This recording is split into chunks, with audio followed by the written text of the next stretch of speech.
The Falls Count Everywhere podcast would like to mention our friends at the following. We Talk Wrestling. For the one-stop you need for the most intriguing stories and headlines, and info on independent shows in multiple regions, We Talk Wrestling has you covered. Subscribe to Facebook's #1 interactive community for professional wrestling today. Pro wrestling on Tuesdays are a blast with the Wrestle Talk podcast. Join the Night Owl, DJ Big Sexy, Luke Roberts, The Alpha, Jay Wade, Nightmare Jones, and many others as they bring you the hottest takes on the major circuits, showcase interviews with various indie stars, and the only place to get news on the most popular fantasy wrestling promotion, the FWWC. Catch them every Tuesday night at 7 p.m. Central. Find all of their media outlets on their website at WrestleTalkPodcast.com. Before each and every show, we like to remind our audience that freedom is never free, and all of us should be grateful to those who lay it all on the line. To all our first responders, military, and volunteers that help our nation every day, we love you and appreciate the sacrifices you make to protect all of us. Get ready for episode number 136 of the Falls Count Everywhere podcast, as we welcome experienced ring announcer, color commentator, and digital marketing specialist helping others grow their brand through the power of social media, Brittani, Houghtlen. This podcast is scheduled for one episode, where falls count everywhere.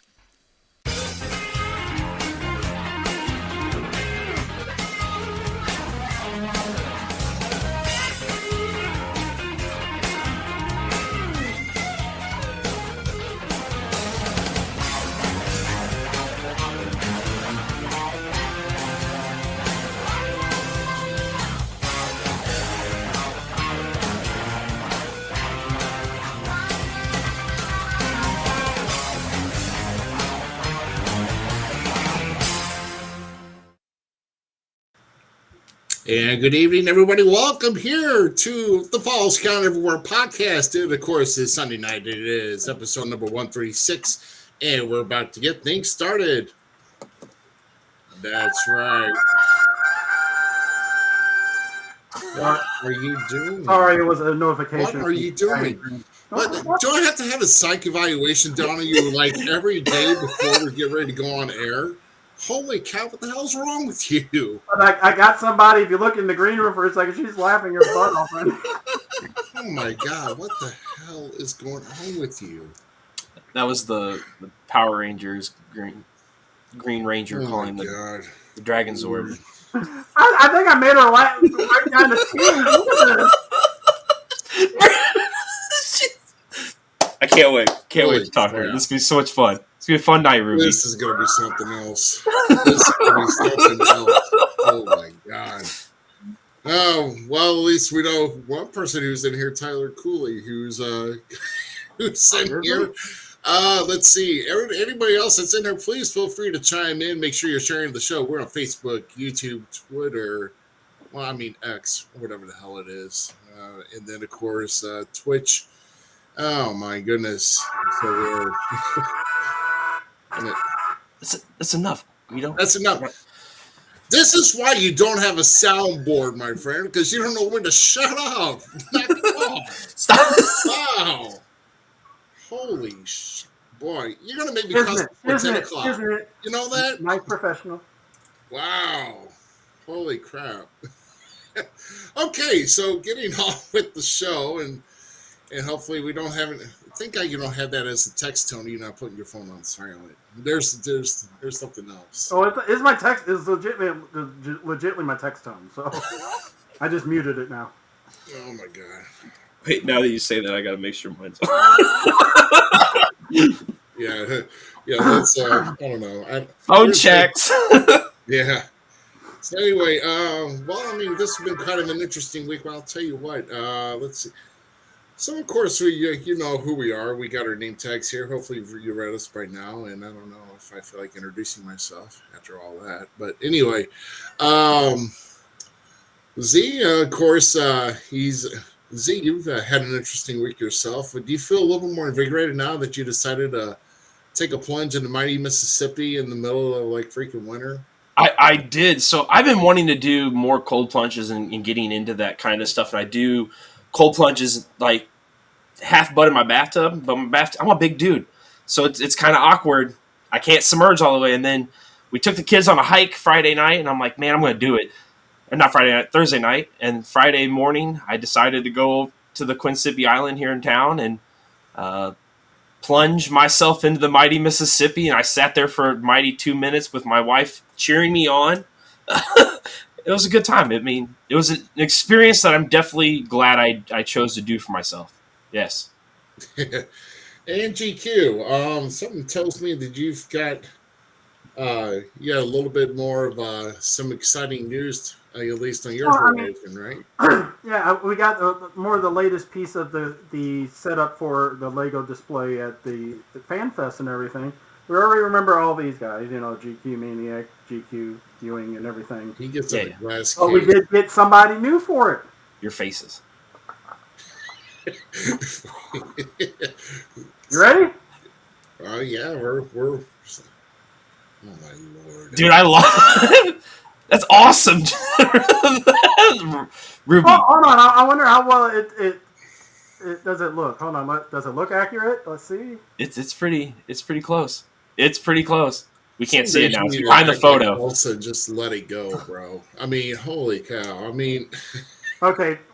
I'll finally. I know Z's already seen his. I will show the two that will be coming in soon. What? Yeah, that's a figure right there.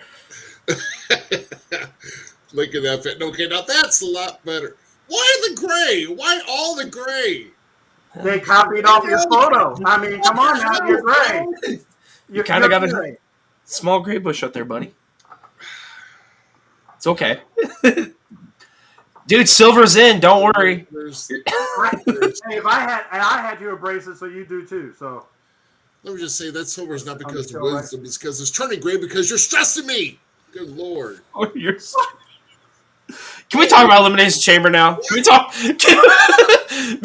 Well, let's talk about this chamber, shall we? Oh my god, oh my god, I am forever enshrined as Ricky Morton's stepchild, and then. And now love that whole thing more. I usually try to protect you from GQ posting that picture, and now you just ruined it for me because now I want that to be a thing. and look at Brittany in the green room. She's losing it now. She's just losing it. Now she knows what kind of show she got herself involved into right now. That's so much fun, man. Why can't you be Ricky Morton's stepchild? That's hilarious. Let's just say, to kick things off in regards to this review, if you stayed up all night or even got up at your respective time zones to get this when it kicked off, first off, you're a moron. Because it's not really that great. Because here's what, it was okay. The review was okay. I think I'll probably give it maybe seriously, like a solid B minus. Seriously. That's all. That's all I gave it. I mean, you've had 4 matches and an interview segment. There was 5 matches. All to break down on the Grayson Waller effect that, Seth Rollins is going to be cleared for WrestleMania. Whoop-de-doo. Like, we didn't know that the hell was going to happen. And then, and then Cody wants a piece of the rock before he gets a hold of Roman. Like, nobody knows that either. So, there's no thrill. There's no kick. I don't know.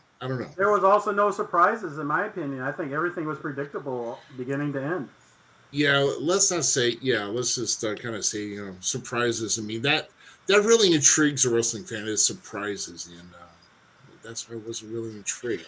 So bringing it back on the lighter side of it, I agree with you guys 100%. Skylar and I, we talked about it the night before. I tried to stay up. I went to bed at 3 o'clock. I couldn't make it. I wanted to watch it. I'm that guy. Heck yeah, I love wrestling that much. I'm going to do it. But it was a very predictable show. Like, I 100%ed it. You can go back on We Talk Wrestling. Look, I 100%ed the show with my predictions. I think it was every predictions. The only person I was really bummed out was Becky winning. And it's not that I don't like Becky. I have love for Becky, but I'm so ready for, like, Tiffany Stratton, who just destroyed that Elimination Chamber match. Like, holy cow, that performance was stellar. The women did great, in my opinion, too. I mean, issues like there always is, but that's no big deal. They covered them up for the most part. It was a clean run. It was fun, and the last 3 was fun. So Judgment Day versus New Catch Republic is what they're calling them. I actually, there was a point where I was like, okay, they're going to flip what I thought. New Clutch is going to win. But then I'm like, I really want to see R-Truth versus Miz at WrestleMania. There's only one problem with that. It very smells like an old story that they just did. So, Men's Elimination Chamber was great. Logan Paul, once again, shines like a star.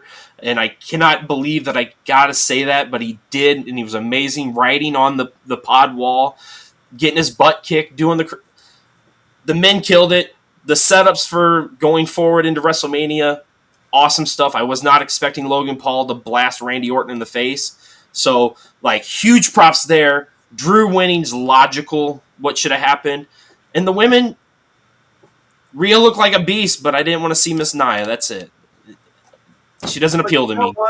You know, it's touch and go on who you thought was going to win on that one. No. I mean, no, hold on. Who's in charge right now of the WWE? I'm not saying you're wrong on it. No, I'm not. That's a lame way to look at it. No, Rhea is so much money. Not in this business. Come on, we all know nepotism is in the wrestling business. It always. I know. I'm not saying you're wrong, GQ, but Rhea is so much money. Like, the woman, she just reeks charisma, just reeks the it factor, like they say. You know, the best in the business at what she does right now. I mean, Tiffany. I'm ready for Tiffy time. That's all I'm saying.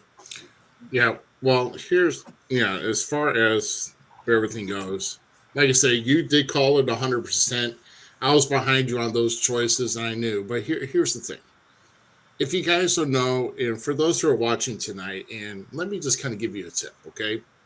When they point one guy or one individual week after week cutting promos on how they're going to win this or that, okay? And if you're WWE, it's pretty much going to be determined that, yes, you are going to come out of that the victor. They did that with Becky. They did that with Drew. The only thing I got really worried about, though, is, well, not really worried, but somewhat worried. It's like, you're kind of stupid if you pull that, is Nia. But, with Rhea being in her home country, that would have been, but you think she's in her home country, would they really do her like that? Would they really have Nia come out? I mean, I didn't think so. I didn't see the tag straps going anywhere to New Catch Republic. I don't know. New Catch Republic. I don't know what to think about that name, but guys, it's gonna have to grow on me. I love Tyler Bates. I love Pete Dunne, so I'm here for them. I'm here for the direction they go. I think we do need a new injection of tag teams in the tag team division because I'm a tag team guy. I love tag team wrestling. Not really that I'm a tag team guy, but that's just my preferred style was tag team wrestling to watch. As far as Becky Lynch winning the Chamber, I don't know. Out of those 6 women, I think it would have been cool. I mean, like Tiffany just got to SmackDown. And so you knew that was not going to happen to jump over to Raw to challenge for the women's title. And who else would you think that really in Raw? Because Nia was already getting her shot. So, and I'm just going to say, if somehow Becky pulls out of Mania, I'm going to call BS on that right off the bat. Liv. It should have been Liv. There was history. There was history between those two. Like, going into this, like, it could have been fun. Why did it have to go to Becky? It failed. I'm not opposed to it. Like I said, Becky, she can show out when she needs to. So I'm not like against it, but I would have liked to see like Liv or Tiff win it. Tiff, I don't know. I watch her in NXT and watch her grow. That girl's got star power written all over her. She can stay healthy and not get hurt. I'm telling you, watch out. Yeah, Tiff. She was the reason why they put the NXT Women's title on her because she's got talent and she's got charisma. She's got the entire package as far as what she could present inside the ring. So in that case, Tiffany will have her time one day, but it's just kind of too soon since she just got onto the Blue brand. So we'll just see how things go. But no, with the tag team division, you're right. we need an injection, but apparently Finn not. So we're hearing that Finn Balor got injured in the match. Yeah, that's supposal rumor. Was that Finn got hurt? Yeah. I have not read much about it yet. It just was. We have to follow up on that and see how things are going there. But as far as men's concerned, guys, just keep remembering we keep forgetting about the sleeper of this whole situation on the world title. We keep forgetting Damian Priest has a Money in the Bank briefcase, and I think without just not anybody thinking about it, if they don't call any attention to it, let's just Damian Priest pull a Seth Rollins again this year at WrestleMania. It's been 15 years. Let's do it again. And I'm ready for Damian Priest to become world champion. I don't know about you. But 100%. Because right now Punk's out. Seth and Punk can continue their like little debate or whatever when he comes back, whatever the case may be. But Damian has had that far too long. He's really earned his key. He's really a strong.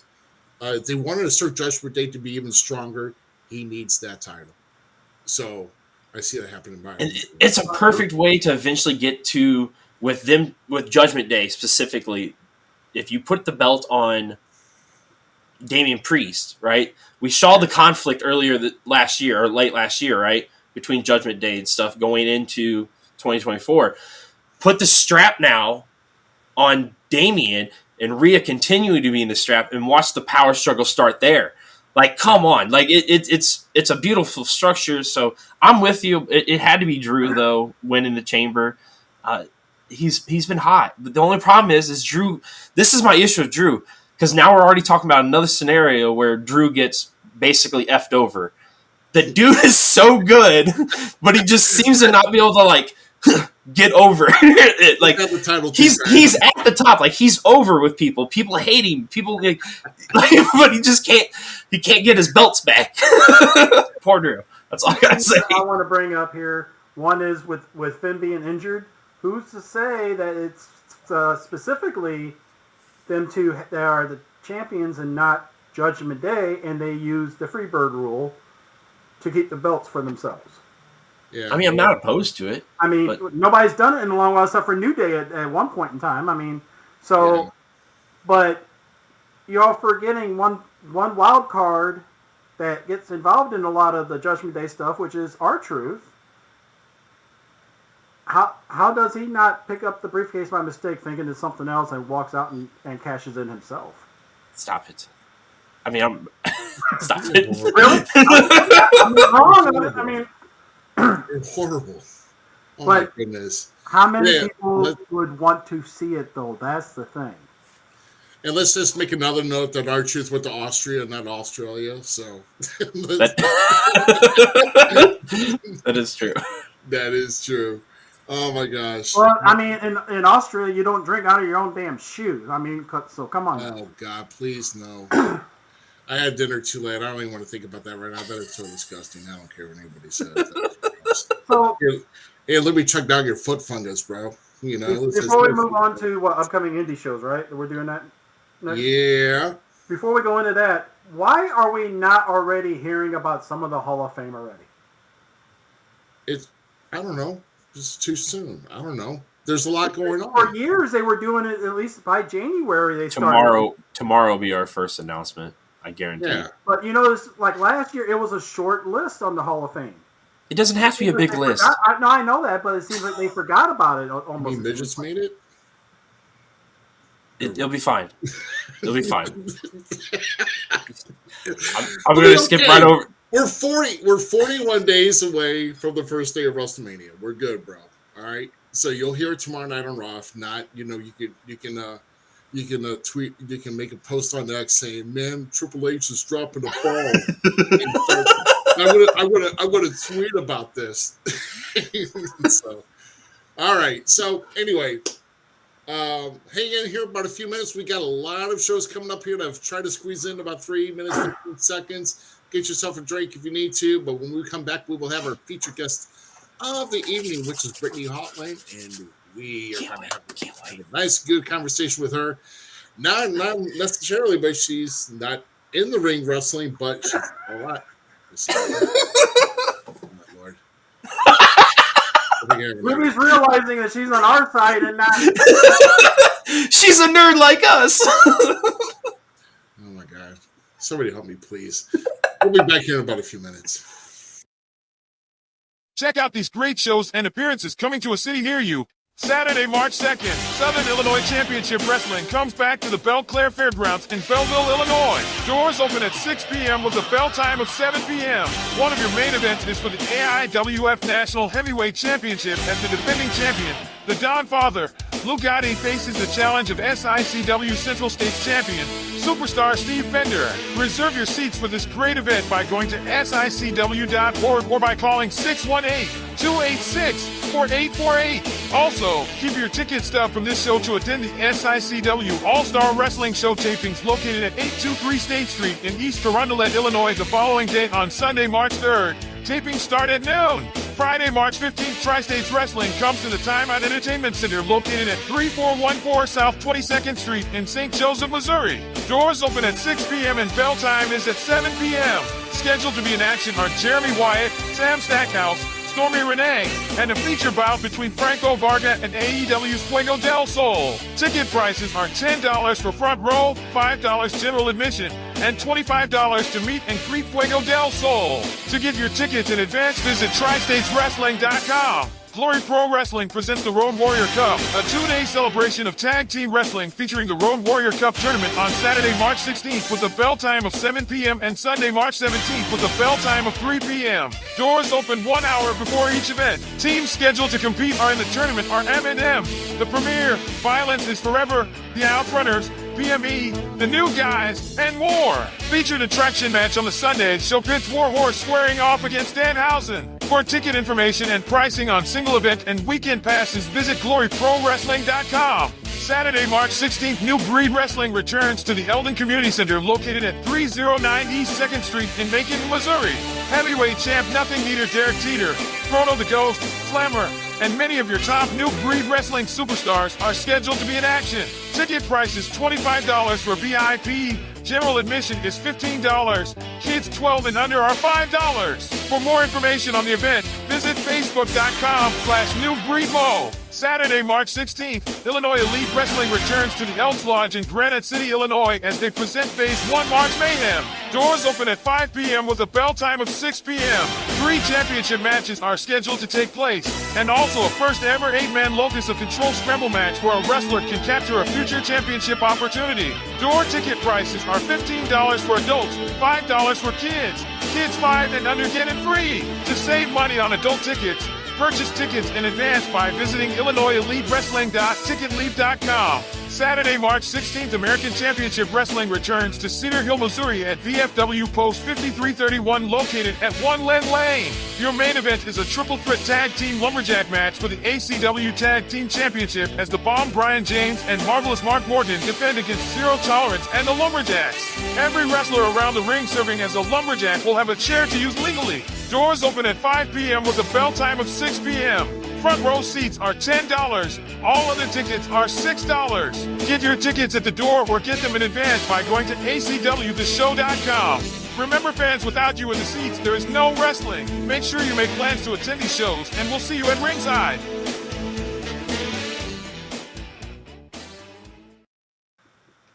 Okay, we might have had a little lag in there, but of course that's just my wonderful computer just trying to multitask and slow down. So I didn't really notice one myself, though. But hey, can we get Danhausen on the show to promote Glory Pro?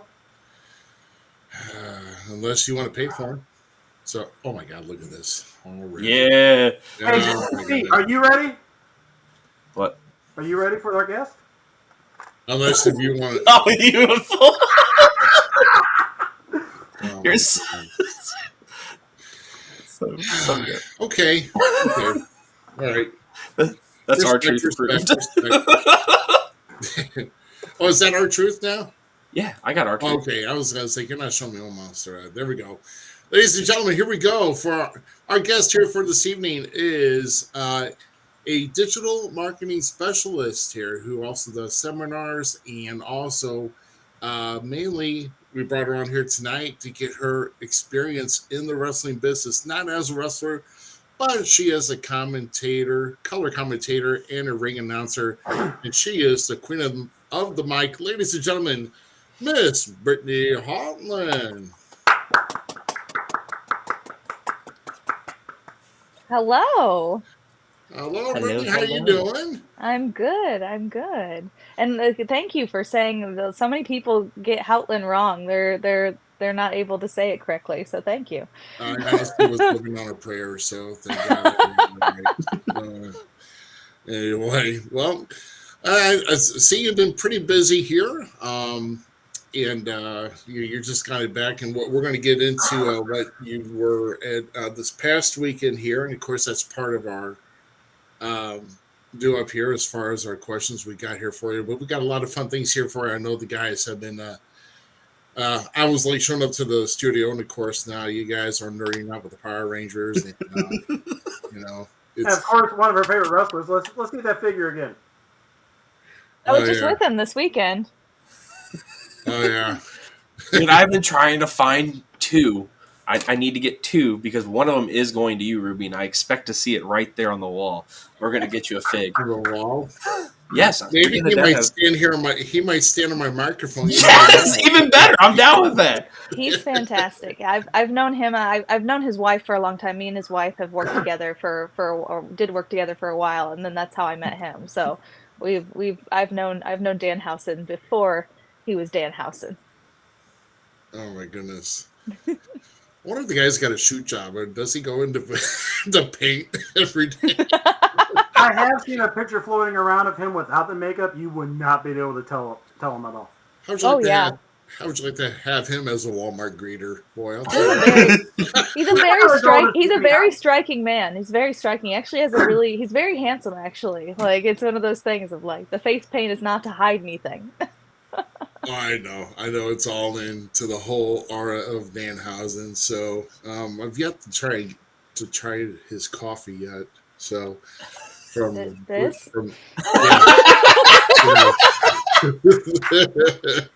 I love it. It's delicious. It's very caffeinated, very evil. There you go. Way to plug it. I thought about it. Has like, orange juice and Cassidy in the mornings too, so Yeah. Oh no, she's looking for it. This?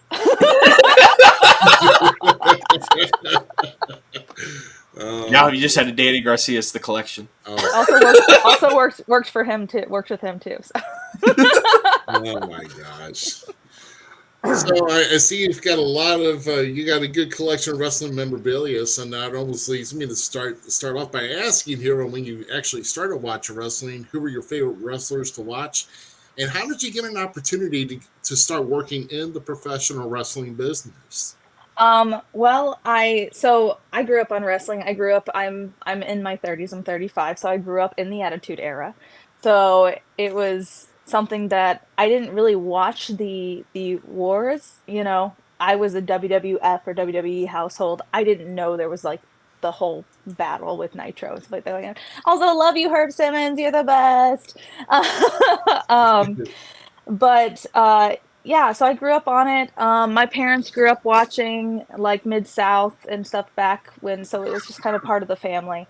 And then my favorite, obviously, when I was a kid, I really loved, Stone Cold. I really loved The Rock. I grew up, Undertaker was a huge thing. Paul Bearer was like one of my favorite managers at the time.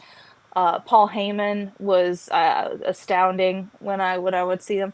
But when I got older, I started watching more of the older wrestling. Like Dusty Rhodes I was a huge fan of Dusty Rhodes. Huge fan of Dusty Rhodes. Dusty is one of my idols. It's Shawn Michaels is also one of my favorites. Rick Rude is also a big favorite. But when I got into wrestling, I was like, I'm gonna become a wrestler. I'm gonna move to Florida. I'm gonna be a wrestler when I get older. And instead, I moved to New Orleans when I turned 19. I packed up, moved to New Orleans, and became a burlesque performer. And I was like, close enough. So fair. So I was a burlesque performer for like 10 years. But in the midst of that, WrestleMania 30 came to town in New Orleans. And I was in my mid-20s at the time, and I was like, oh, I used to really love wrestling. I grew up watching wrestling. I watched wrestling all the time. I'm like, I'm gonna look back into this and I'm gonna go. So I caught up on all the years that I had missed, like just a brief, like condensed, like, Sparks Note version of what was going on. And then I went to Access. I went to WrestleMania 30. I do love Steamboat. I love Ricky, but and what's really funny is my favorite match of all time that I tell wrestlers. Side note, I tell wrestlers, like, if you want to learn about selling, I was like, watch Rick Rude versus Ricky the Dragon Steamboat at Bash at the Beach, their 30-minute Iron Man match. Yes. Oh my God. Rick Rude gets his ribs hurt, like, towards the beginning of the match, and he sells them the entire match, like all 30 minutes. He sells those ribs, and it's so beautiful. It's the most beautiful thing ever. So I went to WrestleMania 30 and I was instantly hooked. I'm like, I want to do this again. But I was like, I don't necessarily want to be a wrestler anymore. I was like, because I don't want to beat up my body. That's dumb. I'm like, I'm in my mid-20s. Like, I'm already like, nah. But I was like, I want to be a part of what I love the most, which was the storytelling. I want to be part of the storytelling. So I want to be able to help further the story for these wrestlers. I want to be the backstage interviewer. I want to be the announcer. I want to be a commentator. I want to be able to further these kind of things and amplify these performers for larger than life and stuff like that. So that's what I started to do. And I was like, so I called my mother and I was like, I'm going to find a local independent company and I'm going to become their announcer. And she's like, okay. And so sure enough, I ended up finding a company.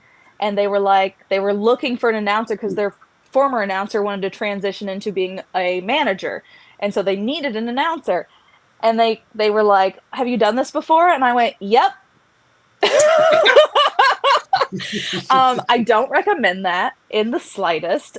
Don't ever do what I do. Go get trained, go learn things, go do things, because I can tell you, if I would have learned a lot more and I would have been in that guidance beforehand, before I jumped in, I probably would be a lot further than I am now. But I learned a lot real quick, and I trained myself in in-ring announcing and started doing backstage interviews and started doing all that kind of stuff. So, and then slowly just worked my way up, through seminars and learning and just learning the business. So I'm an interviewer, I'm a ring announcer, I'm a commentator, I do color and I do play-by-play as well. I do lead commentary. I'm a promoter, I own a wrestling company, and I do all of that kind of stuff. So do everything but wrestle. You don't have gray hair right now. I mean, come on now. Promoting. Well, box dye works wonders.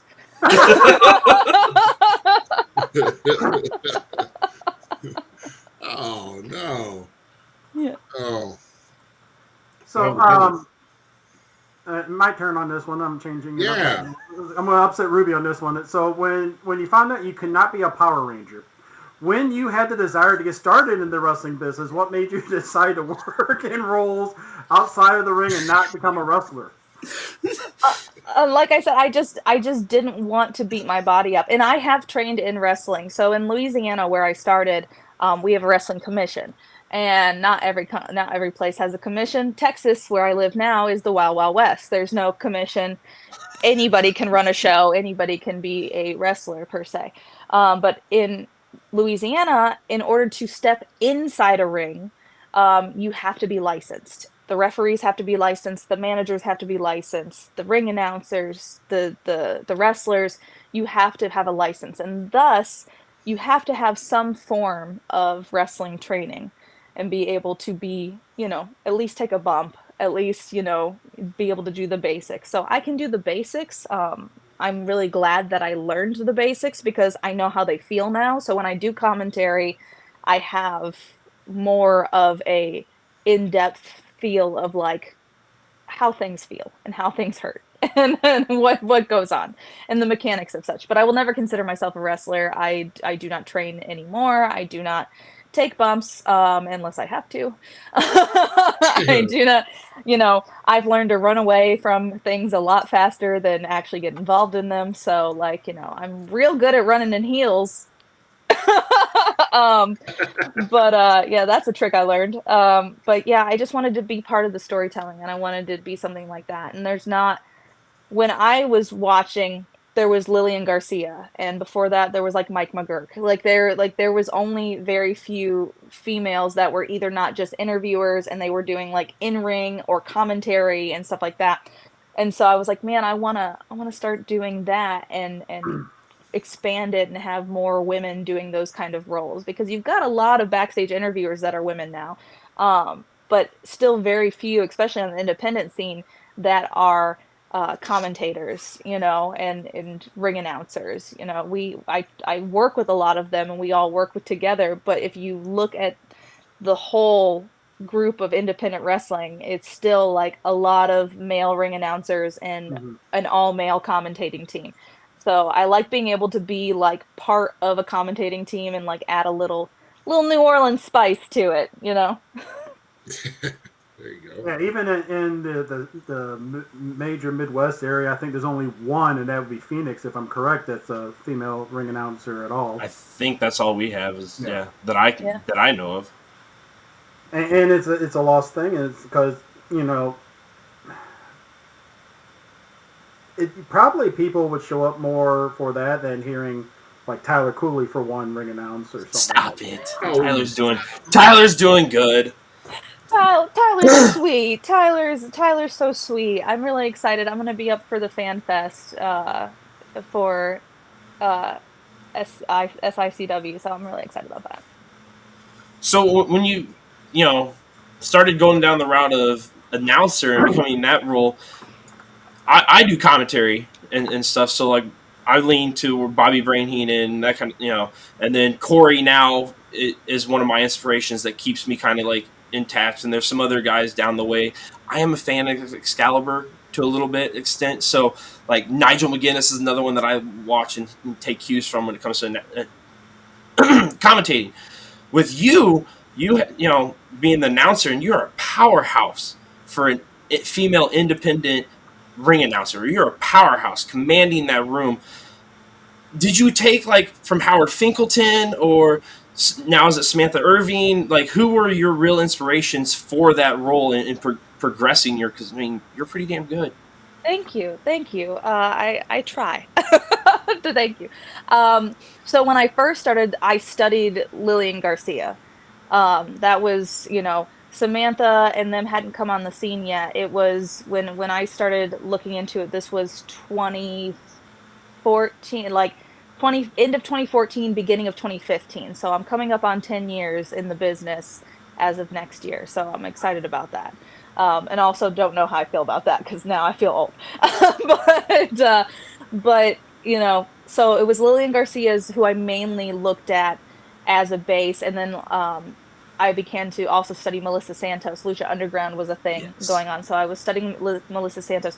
But I also was watching a lot of other people, not necessarily pro wrestling announcers. I was paying attention to color commentary and just commentary on NFL matches and hosts on NFL stuff and hosts on NASCAR and hosts when it came to bodybuilding competitions and strongman competitions, and really kind of pulling all different things from there.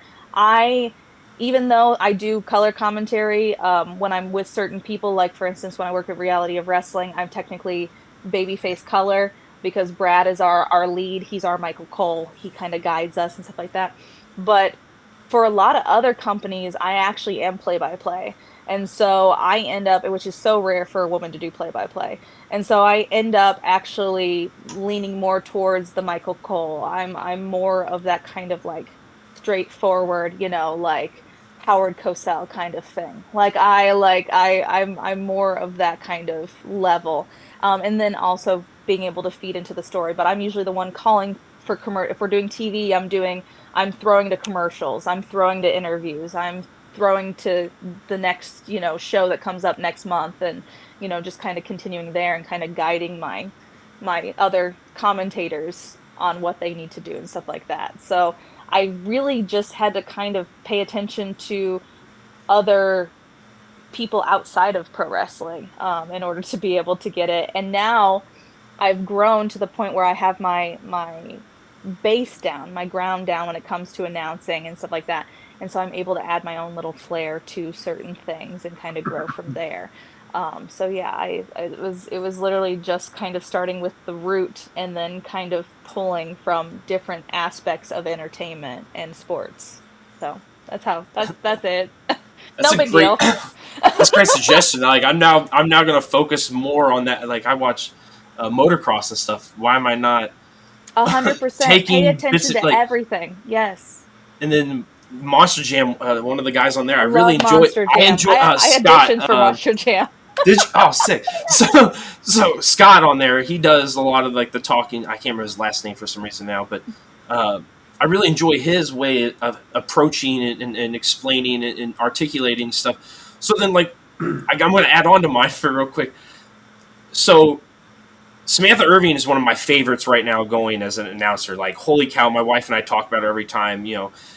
It's so cool to now be in this kind of era where the announcers and the commentators are actually getting like their plot, and it's just not all going to the wrestlers. Like, no disrespect, but like these guys help make it, and these ladies help make it so much more in storytelling. Who is your person right now that you kind of like gravitate more to?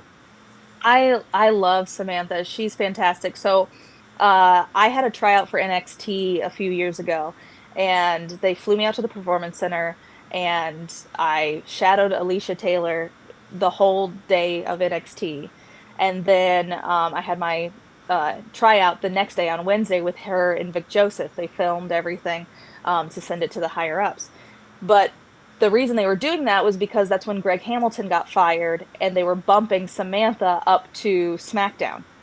And they needed somebody to host live shows because they were starting to do the tours again with NXT and the house shows and like that. And they were like, we have no one because Sam's going to go to SmackDown and Alicia has to stay here. It was, So they were hosting like quick rapid fire announcing things, just pulling people.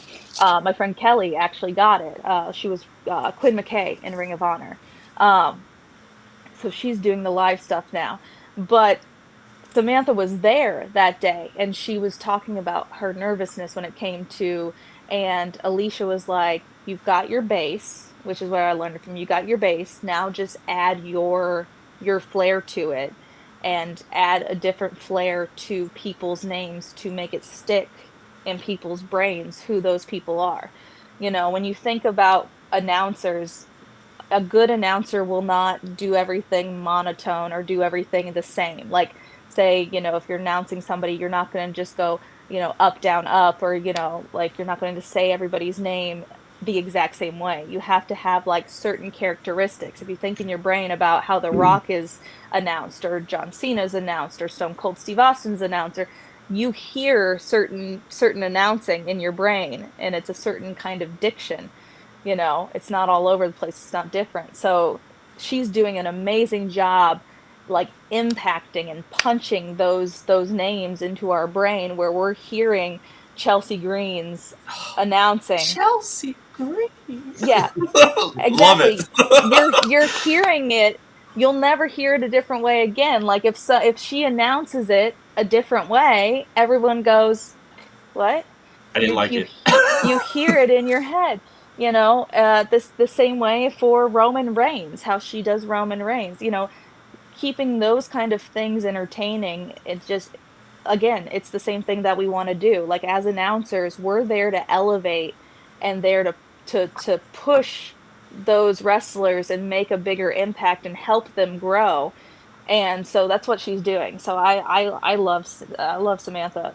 She's fantastic. Alicia Taylor from NXT is another one. She's the other kind of like piece to the pie when it comes to especially amplifying wrestlers that no one knows and that are just starting out, like that are like, I mean, it's so hard at NXT because like it's so insular, there's so many people that get bumped up to the main roster that if they're a casual fan and they only turn into WWE and they're not watching NXT, or they're going to be like, what is this? Who is this person? What's going on? But she's trying to lay the groundwork to get it in our brains that this person is that's Ivy Nile. Oh, that's Tiffany Stratton. That's like it's those kind of things. Mm-hmm. I love everything about the commentary team and announcer there, except for, and this is going to hurt maybe just a little bit because I watched you do commentary with him, Booker T. I love Booker as a wrestler, but I am not a fan of him with commentary. He's my boss, so I love you, Booker. Trust me. No, he's fantastic. And here's the thing: is like I honestly I love him to death. I don't watch a lot of NXT. I haven't watched a lot of NXT as of late, so I haven't heard a lot of his commentary. So I can't say one way or the other. However, I do know that he doesn't try to. When we do commentary for Reality of Wrestling every month, and we do the shows, which shout out, we've got a show coming up March 9th.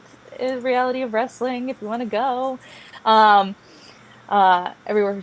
Yes, exactly. Mm-hmm. Exactly. Yeah, it's part of that. And so when we're at the show and it's me and Brad Gilmore, who is our lead commentator, and Kirby Carrion, who is our historian, he doesn't try to influence us and be like, well, I'm on commentary, I know this, that, and the other. Like when we're working for him, he's promoter mode, and he is show mode. He is promoter, and so he goes, okay, here are the notes for the matches. Here's the things that we need to put over. Here are the here's that kind of stuff. You guys do it how you do it. He lets us do our thing. So I will say, like at the very least, he doesn't try to put what he's doing onto us and be like, you need to be more like this or you need to be more like that.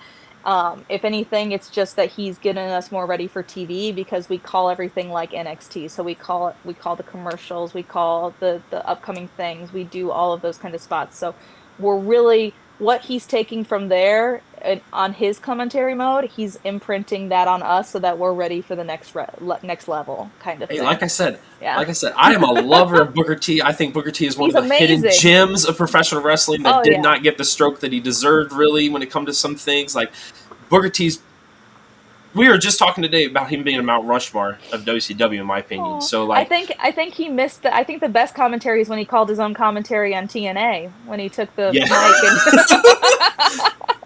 GQ takeover. Well, no, it's Ruby's turn, right? Or is it? No, it is GQ's. No, it's Ruby's, I think. My bad. We are on tangents. Sorry, Ruby. No, you're good. It's okay. I'm actually looking here.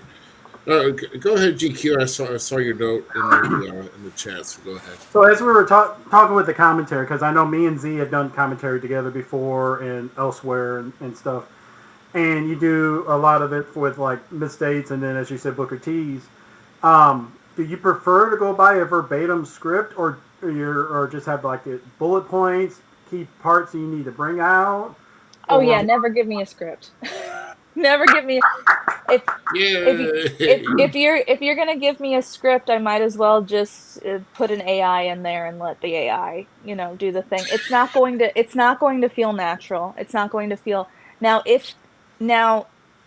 Let me run that back. If you are having me give a spiel about a certain sponsor or a certain we're gonna be at this area at this time for this meet and greet and this, that, and the other, and you're having me give that kind of detail, yes, please lay all that out, because I'm not going to guess what time we're going to what location and all that kind of stuff. Lay all that out. Lay all that out. Because if I'm on commentary and you're like, hey, our next show is going to be, October 11th at this area, and you don't give me an address or details on tickets or whatever, I'm going to be like, it's going to be here. It's at that building right there. Go find the guy in the back alley. He'll sell you some tickets. Who knows the cost? It's Russian roulette. You decide, there's a guy with a van in the, he's got the tickets.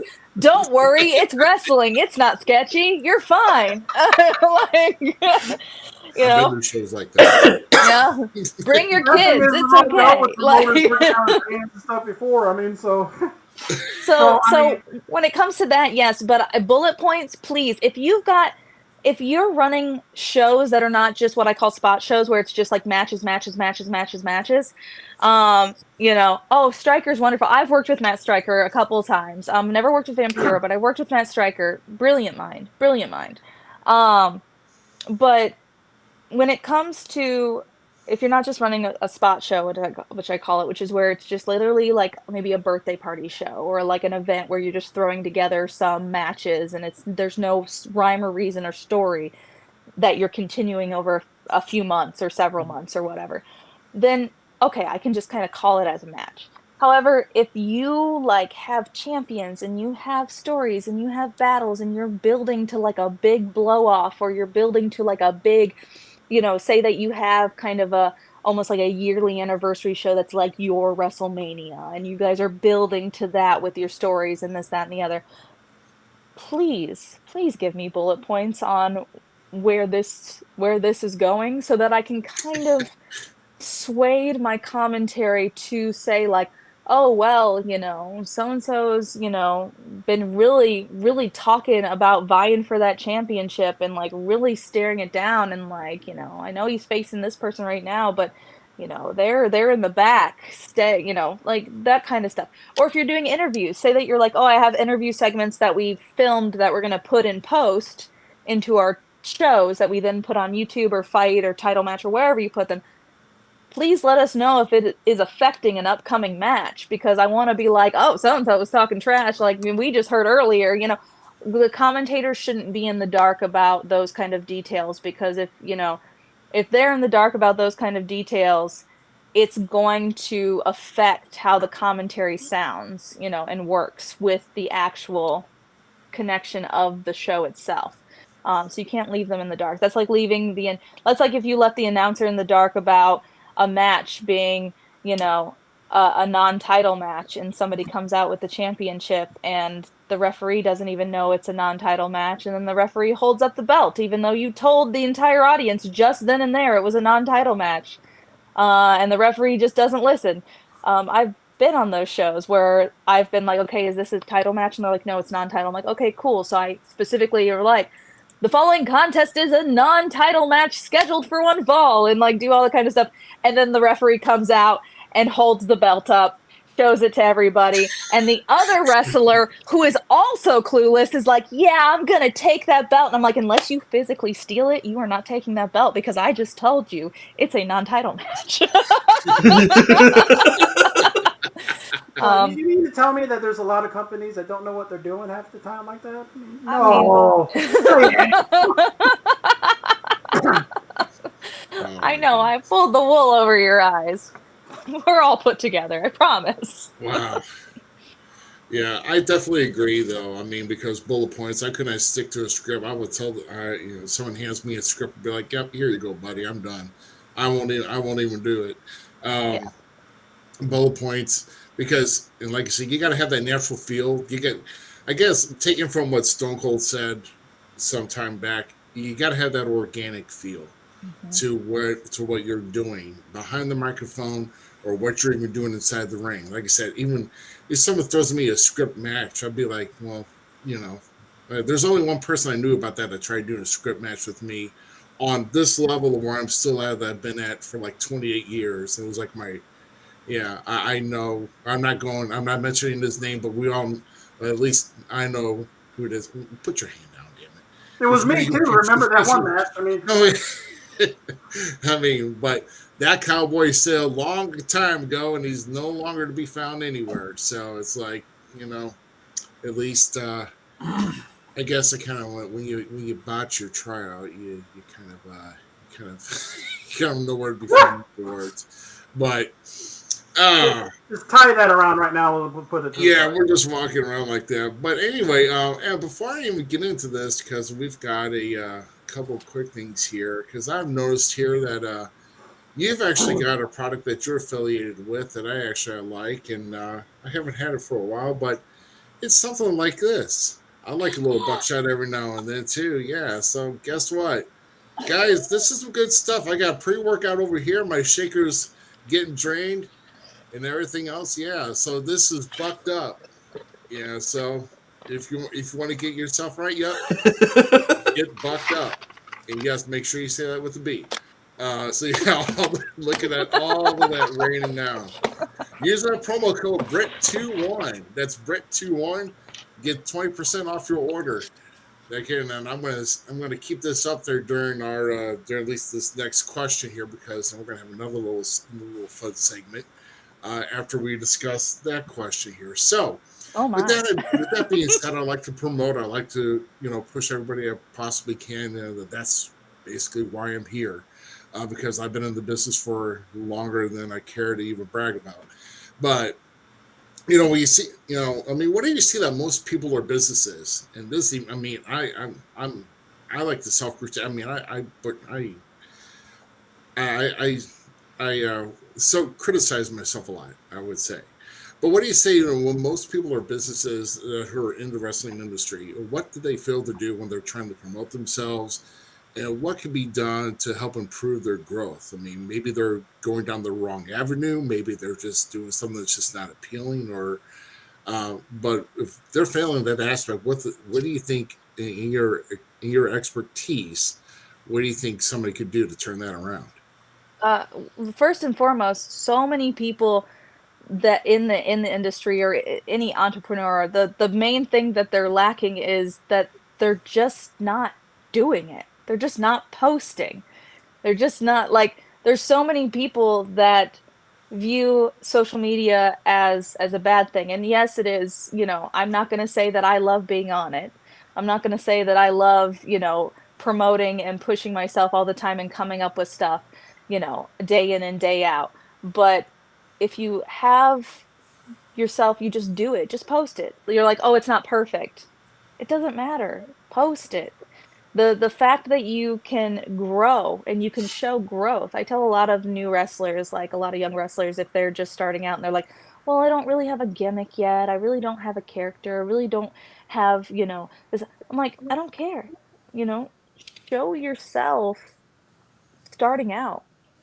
If you're gonna be an ultimate baby face, you're gonna wanna start showing your workout routines, you're gonna wanna start showing, you training and working hard, and you start building that brand now, you start building those followers who are like, "I knew him when he started, like, I knew him when he was in my gym, I knew him when he was running drills," and like that, like, you start building those kind of brands. So just post it. That's the main thing I can tell people is like actually just do it. Don't get overwhelmed and go, well, I can't post 3 or 4 times a week and I can't do, 5 stories a day and 10 TikToks and like, a YouTube vlog and a Twitch. I can't do all of that in a week. So I'm just not going to do any of it.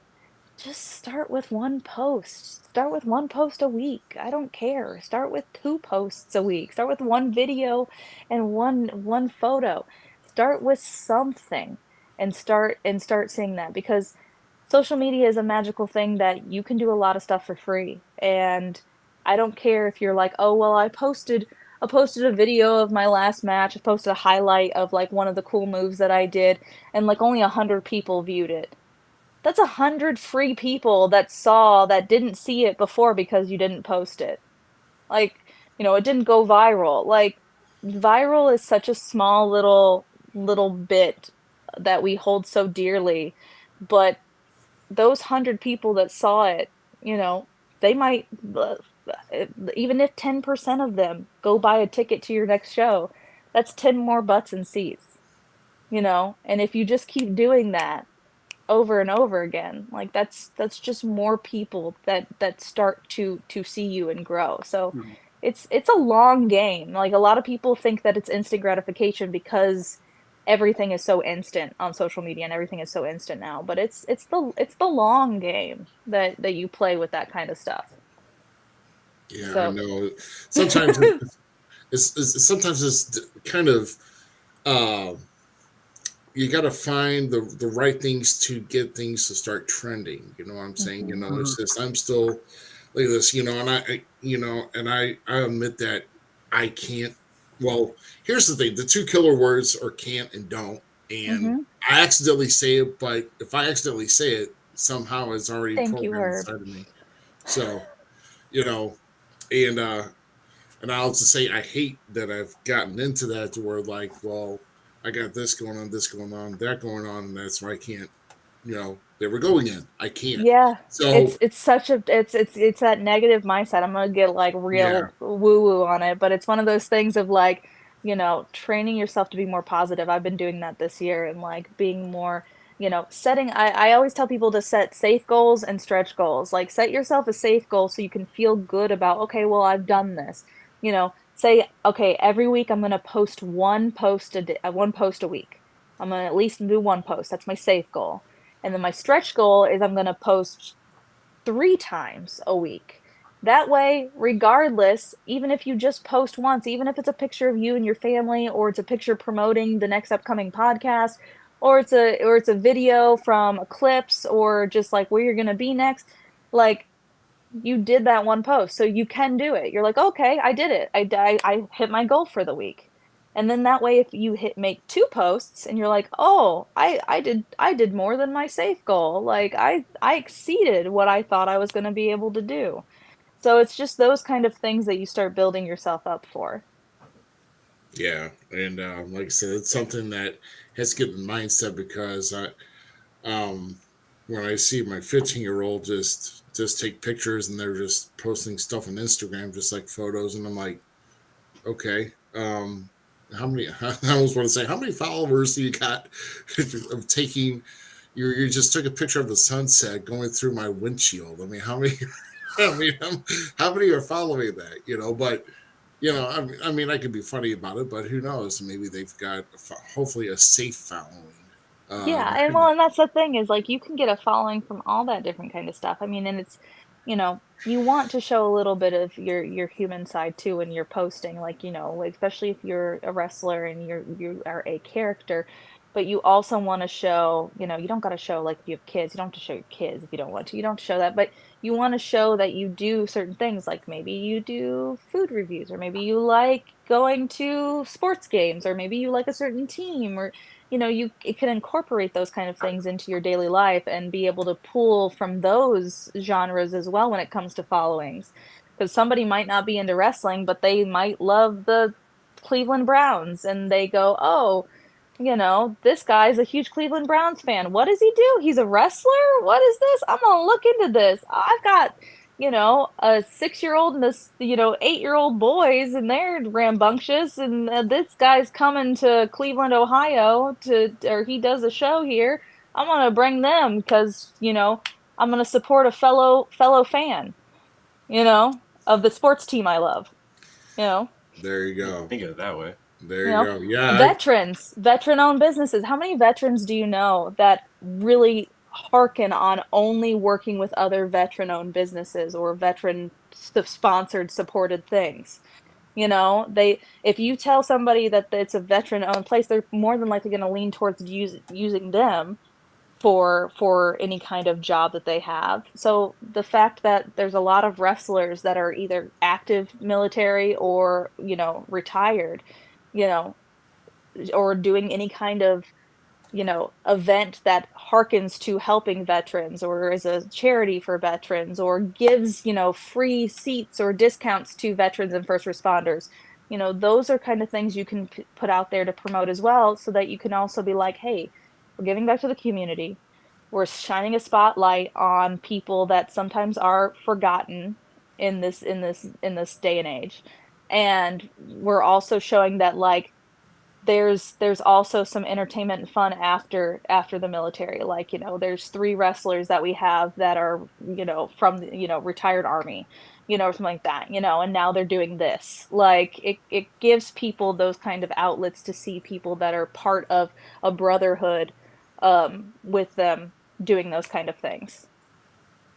yeah, there you go. I mean, I'm definitely all for the veterans because if it wasn't for them, then we wouldn't be able to do what we're doing. So, Mm-hmm. yeah, always love and respect your veterans for definitely serving our country. And going to actually hide this for a bit. I'll be bringing this back up, but for those who don't know the wonder about Bucked Up, you're missing out. And if you want to take a gander at it, once again, you just go to buckedup.com. Pre-workout. I mean, there's stuff for protein. Oh my goodness! I mean, there's just a lot of stuff, even for men's and women's health, vitamins, Mm-hmm. supplements, everything. They're across the board.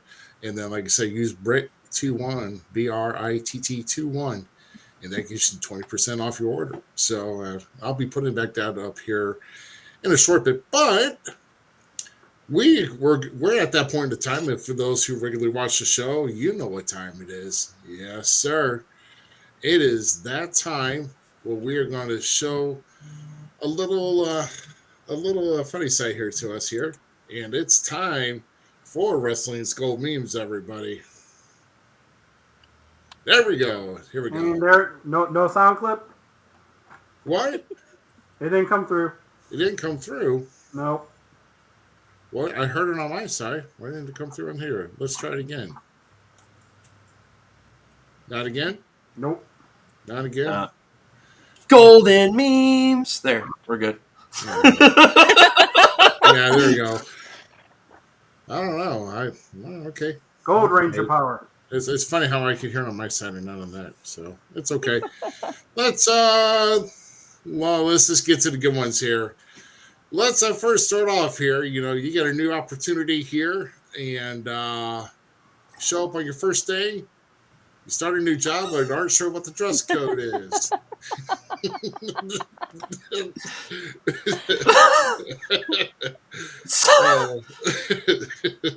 I've worked jobs like that. Yeah, I just love how Captain Lee's holding the wrestling buddy of the Ultimate Warrior. I had that wrestling buddy. Yeah, where's the DDP? Is that still behind you, bro? Yeah, it's right there, bro. Yeah, there you go. Oh my God, self high five. There you go. Let's see. In our next one here. Oh yeah, the guy the local news anchor always finds to interview.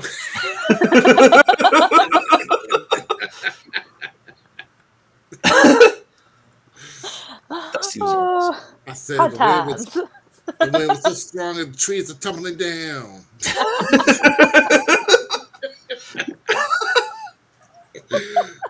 Oh, Bob Caudle and Dusty Rhodes, man. Now that takes me back, man. And I'll tell you, man, I was watching some older wrestling shows this weekend too. Some old Lance Russell and CWA and Dave Brown, and even some old Japanese wrestling too. Blowouts that involved some of the WWF stars back then, '91. Ooh boy, talk about some good Hulk stuff. Hogan doing a Hurricanrana. Yeah, it happened. Yeah. Yeah, let's see. Oh yeah, and when you catch your little brother playing your game that you didn't ask to borrow.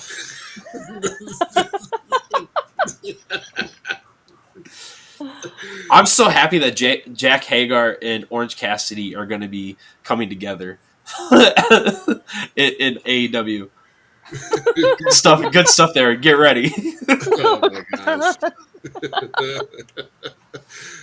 Oh shoot. And our next one here is you're gonna love this, Z. This could have been me today, but I didn't win the Powerball.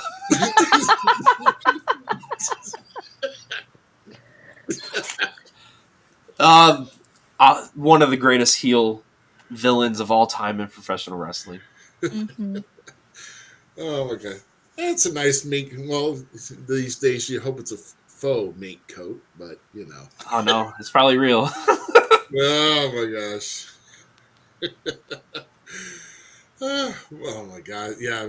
But you know, probably one of the greatest gimmicks WWF ever came up with. 100%. 100%. And then for our final one here, it's a two-parter here. So your friends, your childhood wasn't rough. Your dad holding you as a baby.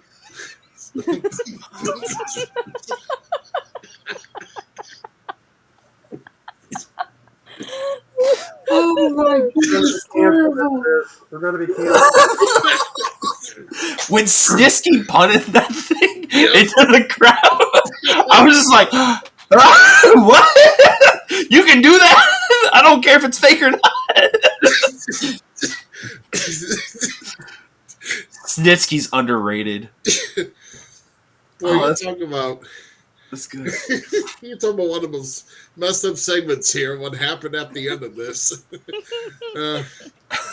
Let's just say that by the end of this, you knew that babies could fly. So And he I think the worst one was still the funeral of Katie Vick. oh no. That's fucked up. Feel extra special with your bugged up. Get 20% off there, Tyler.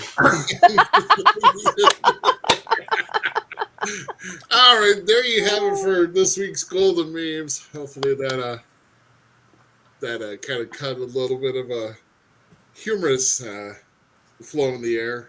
So love There were that. good ones that you found some good ones this week there, Roopster.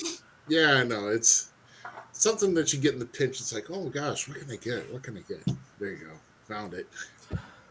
Yeah. So in the lines of you being a digital media person and you do actual seminars and stuff, tell us a typical like rundown of what your seminars, hey, what they cost usually or anything like that, and how do you break it down, and is it a one and done thing, or do you do months out? Because I'm a self-love coach actually, so same principle and possible. You can break it down and go over a little bit more period of time, work with them a little bit more, and help them get their goals set and get them striding. How does that typically go for you? So it depends on what they're actually looking for. If it's doing, because like my day job, I'm a marketing director by day. So that's, this is what I do for a living. So when it comes to teaching seminars, if it's for like a one-off, for instance, I taught my grappling with social media class at the Cauliflower Alley Club last year. And of course that was a one-off kind of thing. So when I do a breakdown, it's kind of like, okay, here is a basic, like in-depth, it is like drinking from a fire hose, but here's a basic details of things that you can do to get yourself started and keep yourself growing and stuff like that. If I want to draw it out, I'll be like, okay, here's a basic. Now let's break down each individual. I have an individual class for each social media platform. I have, details when it comes to content creating. I have a class for that. I have a class specifically for making just reels on Instagram and stuff like that, being able to do that.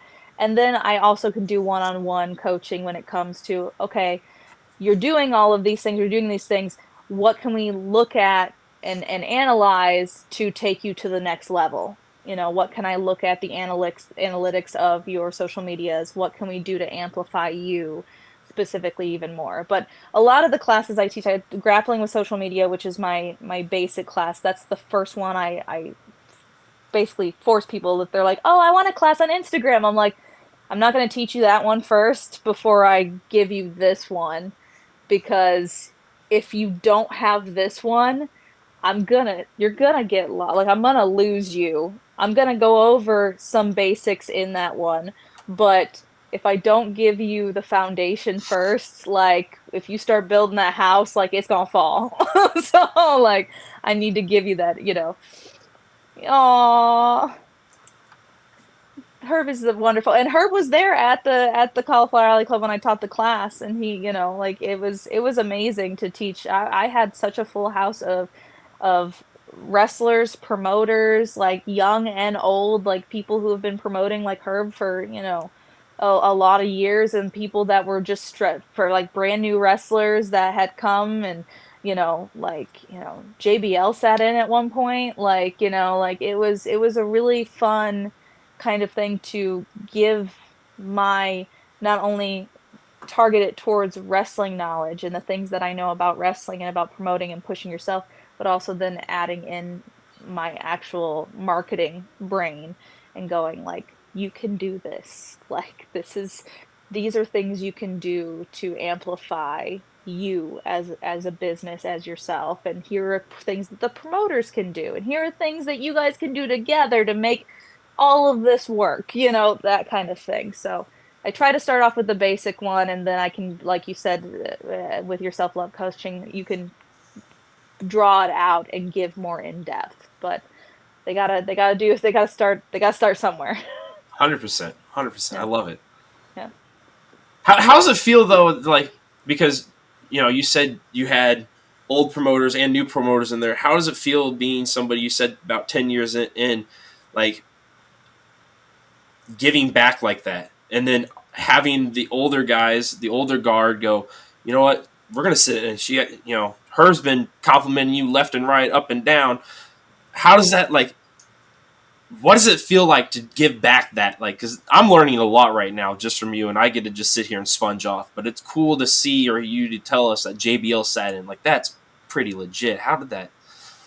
It's crazy, a lot of people, even if Mid States, Jason Jones sat in it, Space Cowboy was there, he sat in, he learned a lot, and he's actually come to me and had me do some help with him as well on the side, like, hey, what about this? What kind of this? So I do a lot of that kind of stuff.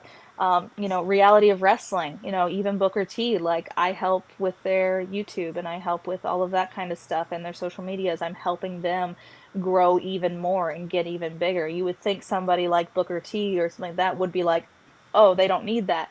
But everyone needs a little help when it comes to social media.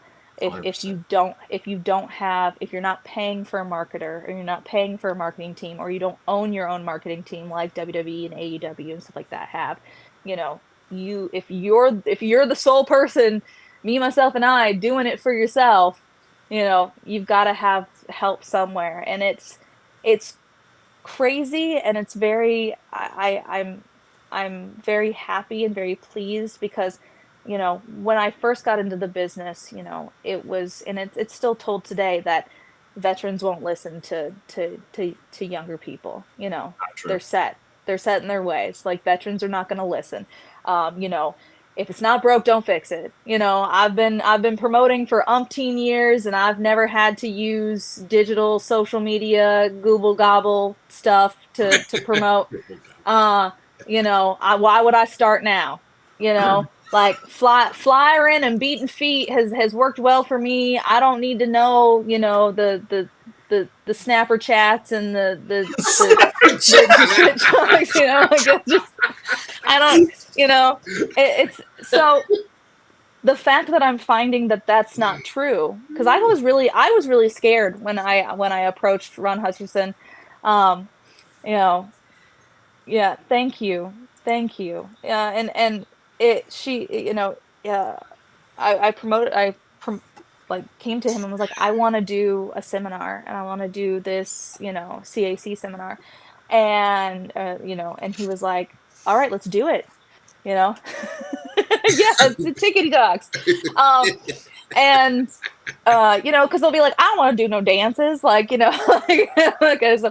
but to find that they're not like that, and to find that a lot of, if people are like that, they're already bitter to the business, and people that actually want to help the business and want to be part of the business and grow young talent and grow their brand and grow their companies and just see people succeed and leave this business a little better than what they found it, and entertain the masses, because that's what we're here to do. Is we're here to take people away for 2 to 3 hours, hopefully not 4 hours, but we're here to 2 to 3 hours.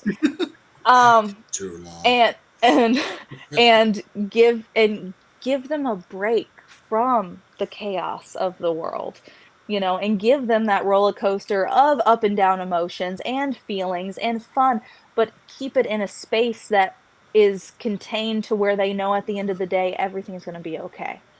Like, it's drama, it's theatrics, it's a movie, but it's right there in their face. It's real time, raw, physical, right there. And so that's what we're here to do. And so when I met a lot of people that were into that, I was like, okay, cool, awesome, I am willing to help, because like when the tide rises, all ships rise.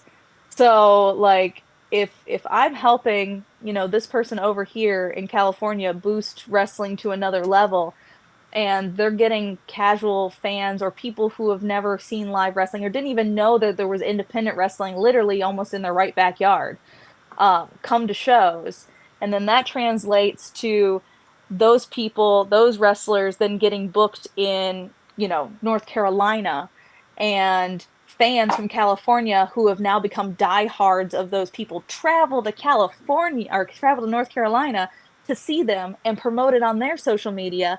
And then another promoter sees that this person is blowing up in North Carolina, and fans from California flew all the way to see them and pay their own money, their hardworking money, to see them in North Carolina, in the middle of nowhere. Another promoter in Indiana is going to be like, oh man, we should bring them in, and it grows. It's like a spider web there when it comes to that. Everything's connected, so that's it. That's all. That's me. There you go. Oh man. So let's get back to your color commentary experiences for a moment here. What were some of the most memorable matches that you have called to date that have like really popped, and how do you play off of that to keep the energy up for the rest of the show?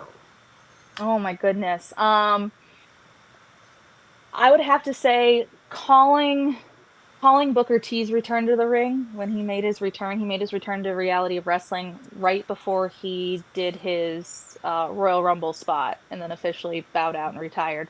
But before that, he came and worked. He worked a full match at Reality of Wrestling, and I got to call that. So the fact that I got to call Booker T's return to the ring was pretty amazing.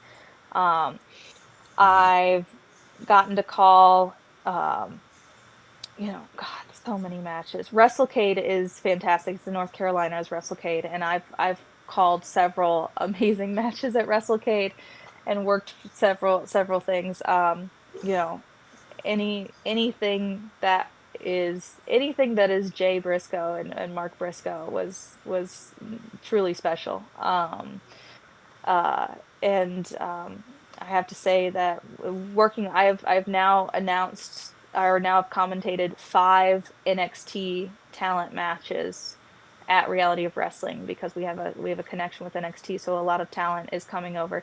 And I'm mad that Tiffany, I'm happy for her. I'm happy that Tiffany is bumped up to SmackDown. But once they bump up to the main roster, thank you, Herb. Yeah, I love doing Mid-States. Mid-States was fantastic. When they bump up to the main roster, we can't get them. We can only get the NXT people to Reality of Wrestling. So the fact I wanted to call a Tiffany's match so bad, but now she's already bumped up. But I've called Ivy Niles. I've called Roxanne Perez because she comes out of Reality of Wrestling. I've called Charlie Dempsey, Axiom. Charlie Dempsey being William Regal's son, and William Regal, I'm a huge fan of William Regal. And so it's been so fun to call all of those matches. I It's can't like, shake my head enough.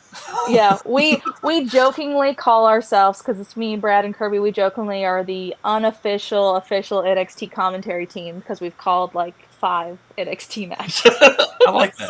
I'm like, and so I love that. But yeah, it's just and when your second part of the question of how do I go from an amped match like that maybe isn't the main event and continue on with the rest of the show, you kind of have to, every match builds to the main event. So if, say they're opening up really hot and they're opening up with a big ass match, like, sorry for my language, they're opening up for a big match, I can't be at an 11 because then where do I go? Like, where do I go from there? So you have to still call it like an opening match. Can you get excited at spots? Are you able to put over how big this match is without screaming and yelling and doing 100%?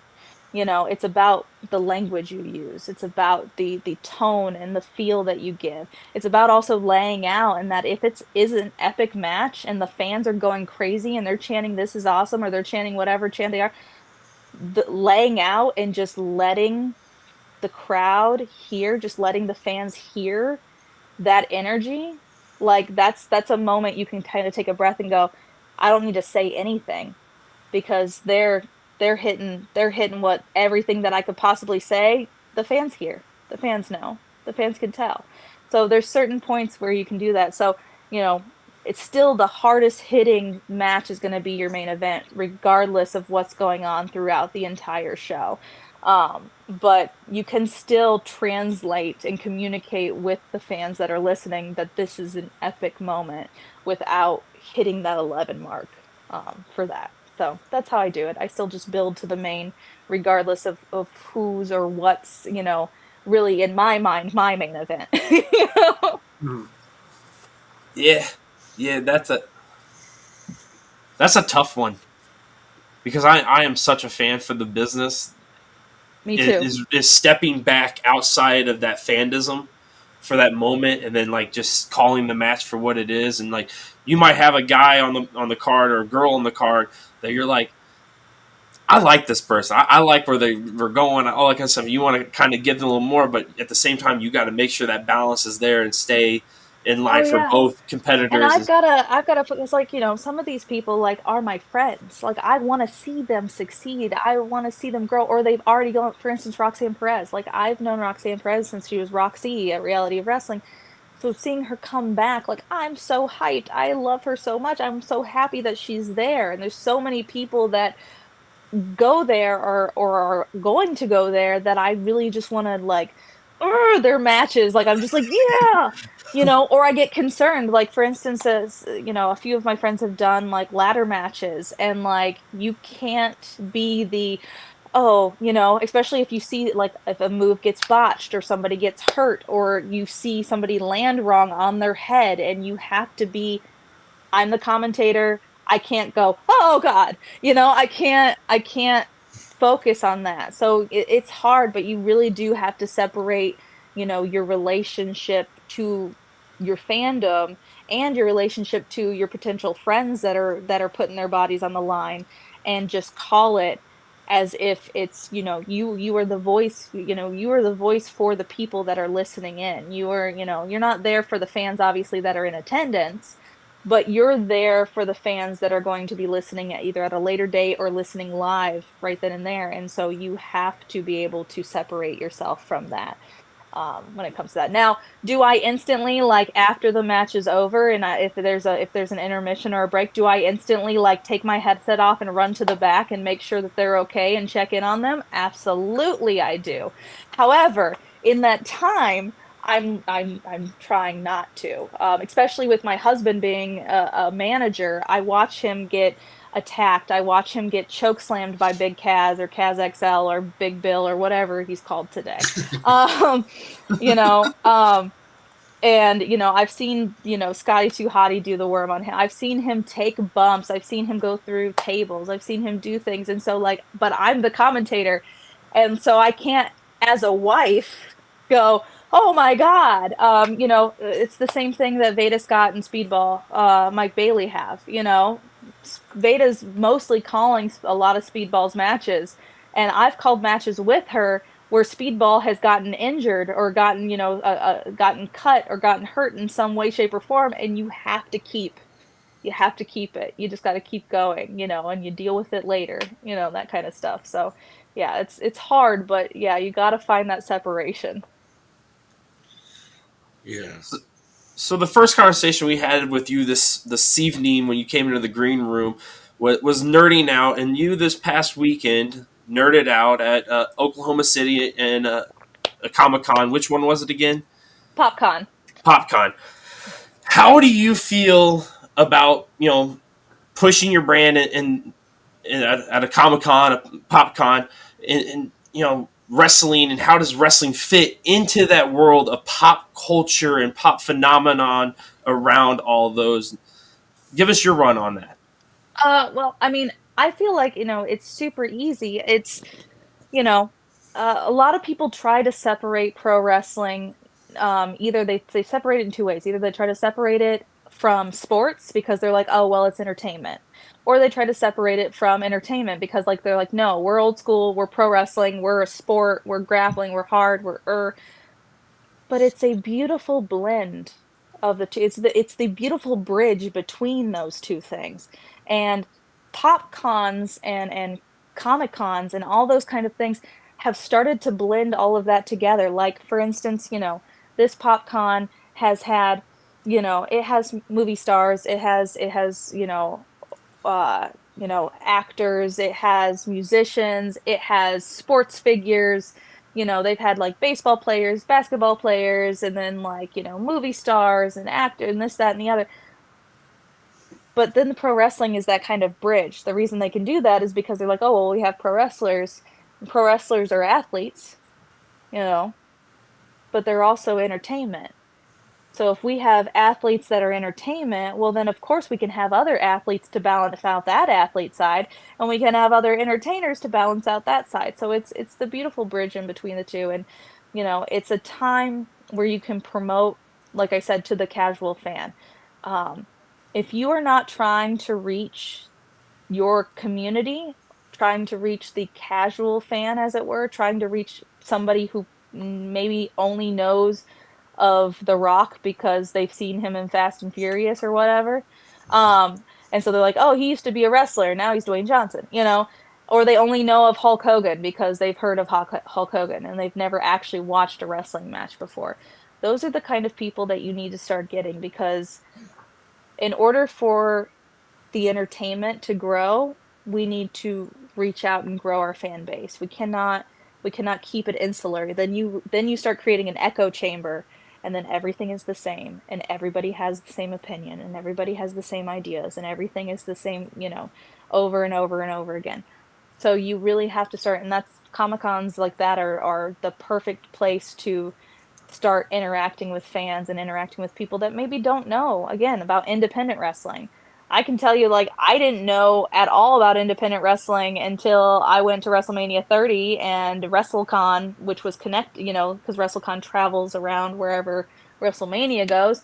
I was like, WrestleCon, what's WrestleCon? And I saw a bunch of other, stuff like that. And I was like, all right, cool. There's other wrestling stuff? Like, it's not just WWE? Like, there's other wrestling stuff? What? There's wrestling here? Like, so it's, and we lose sight of that when we're so ingrained in the business, because we feel like we have our thumb on the pulse of pro wrestling. But there are so many people in the world that have no clue that they maybe have a wrestling show that's been running for 13 years, 10 minutes down the road from them at their local VFW or something like that, that kind of thing. I like the Comic-Con and wrestling have started to have this relationship with each other. Mm-hmm. Simple fact is, like, guys like John Cena and that stuff, my friends and I have sit around and nerded out about him being the Goku of WWE for so long that, like, it became one of those things that, like, our two nerd worlds just kind of collided into this grouping. And then you had, like, the bar where they used to do the fusion technique dance before. I love that blend of, like, the nerdism for this pop culture lifestyle, and then here it is in my professional wrestling. So I like the blend, and it's a great way to promote, in my opinion, and push your brand on a whole new spectral of eyes that may not have seen it. So I'm with you. Yeah, I mean, it's not like we have no experience of what that's like. Yeah, that was such a blast. That was such a blast. I'm gonna have to come to this. I'm gonna have to, because, like, I've worked for Wizard World a couple times. I've done panels and stuff for them, and then done costume contests. But their costume contests are brutal to announce. But I would love to come to something like this. Oh man, yeah, we actually we went down. This was last year, so they're having it again this year, which is, I think, April 26th through 28th.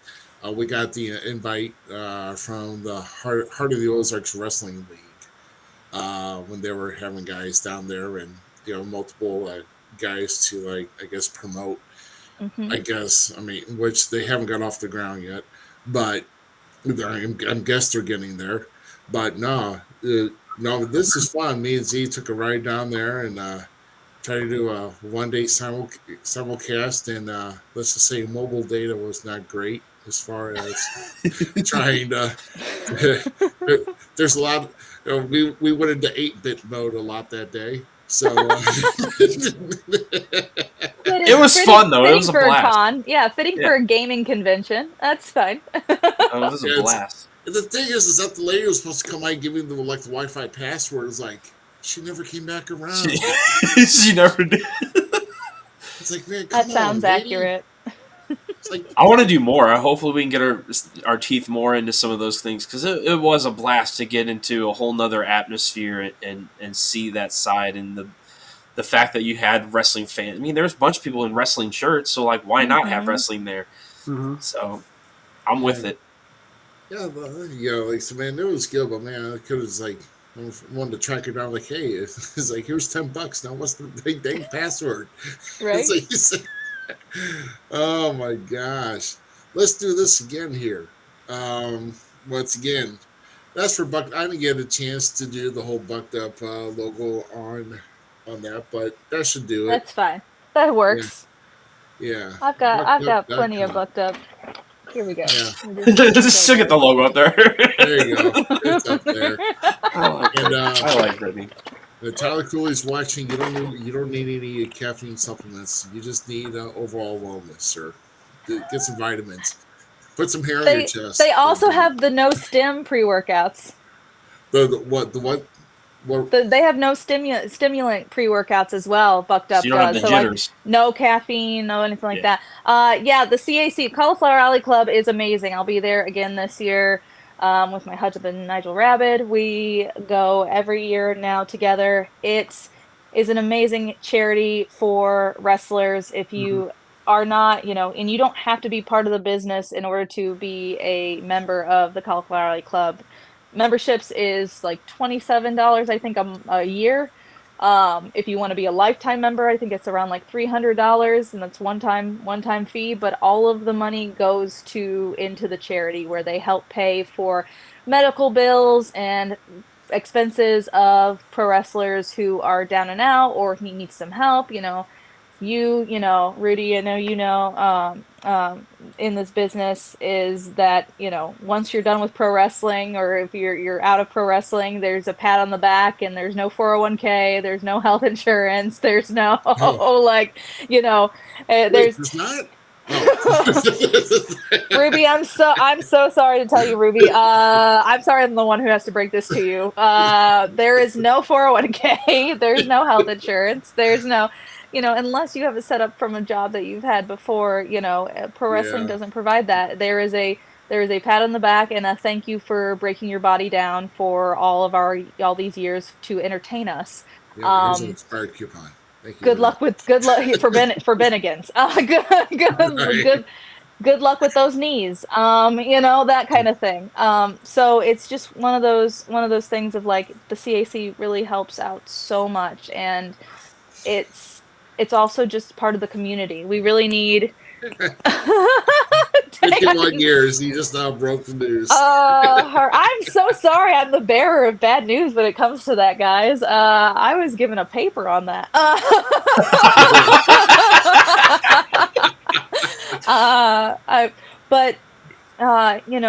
It's also part of community building. What I really want is a lot of younger pro wrestlers and younger people in the business to start coming. The Cauliflower Alley Club, I guess, has gotten a rap that it's for people who are retired or older people in the business, but it's not. They do a Hall of Fame, induction every year, and, Booker T and his brother Stevie Ray have been inducted, and they induct new people. Like CM Punk was inducted last year, so I literally got to sit down with CM Punk and have dinner with him and just hang out. Like, it's for wrestlers, by wrestlers, and Mickey James was there, and we all just kind of hung out together. JBL has become a friend of mine just from these very interactions at the Cauliflower Alley Club. Like, now we see each other at least once a year, if not a couple times a year. We see each other at least once a year. We hang out, we chit-chat, we swap stories. Like, it's an amazing experience for pro wrestlers and people in the business to network, to reach out, to connect, and to learn. I've learned so much, and I hope that I've also taught so much, but I've learned so much from the business. Yes, every worker needs to join. And it's one of those things of like, I believe Sting just got an award, and so Sting's going to be there. It's I've seen so many amazing people and learned so many amazing things, and a lot of young wrestlers need to come. That's where me and Herb met. Yeah, when Herb got his award, actually, it was my first time being there. I was like, I don't know what we're doing. I think it was Nigel's like second or third time, but it was the first time back from the pandemic, and so like were like, we didn't really like know anybody at the time, like, because we didn't have a group of friends that came with us that time. So it was just us because it was still close to pandemic-ish. So a lot of people didn't feel safe enough to go. So it was just me and him, and we're just kind of, and we met Herb, and he was like, I have extra space at my table. Would you like to come sit at my table when I get my award? So like we got our table there and met him, and we've been thick as thieves ever since. Like, you know, and it wouldn't have happened if we wouldn't have went to the Cauliflower Alley Club. Like, just that. You know, so it's a really fun experience. I highly suggest it. And it's in Vegas. So like after the seminars and after the meet and greets and after like all that kind of stuff, you're right on Fremont Street, which is like old Vegas strip. So you can go down. There's a couple wrestling. There's a wrestling company called Dark Arts Wrestling that will run a wrestling show usually that week of the Cauliflower Alley Club. So you can walk down and go see like Super Beast and Simbodi and Funny Bone and like Santana Jackson, like, and all these other great wrestlers. They're just having a blast and having fun, you know, and for the CAC. So That's awesome. yeah. I want clarification on his last comment that he put here before I ask my question here. To challenge the other podcast to join. Well, I believe I'm still a member. I guess we got to see which other podcast here, because I'm sure. Because we've got a few out there. We've got the Circle. We've got all of you join, or I'll fight you. Whoa! Money's on her. I'm scrappy. You don't understand. Like, I'm just no rules. Well, she's I'm from New Orleans. So, yeah, let's go. There's no rules in New Orleans. I've seen Bourbon Street in February. At least I've seen pictures, and not to show the kids. So, I'll tell you what. No, I'm still a member right now. I believe I'm still an annual member, but I think I'd like to work out to the lifetime and put my dues in. And I know I got to get down there. Before my time is up. Just in general.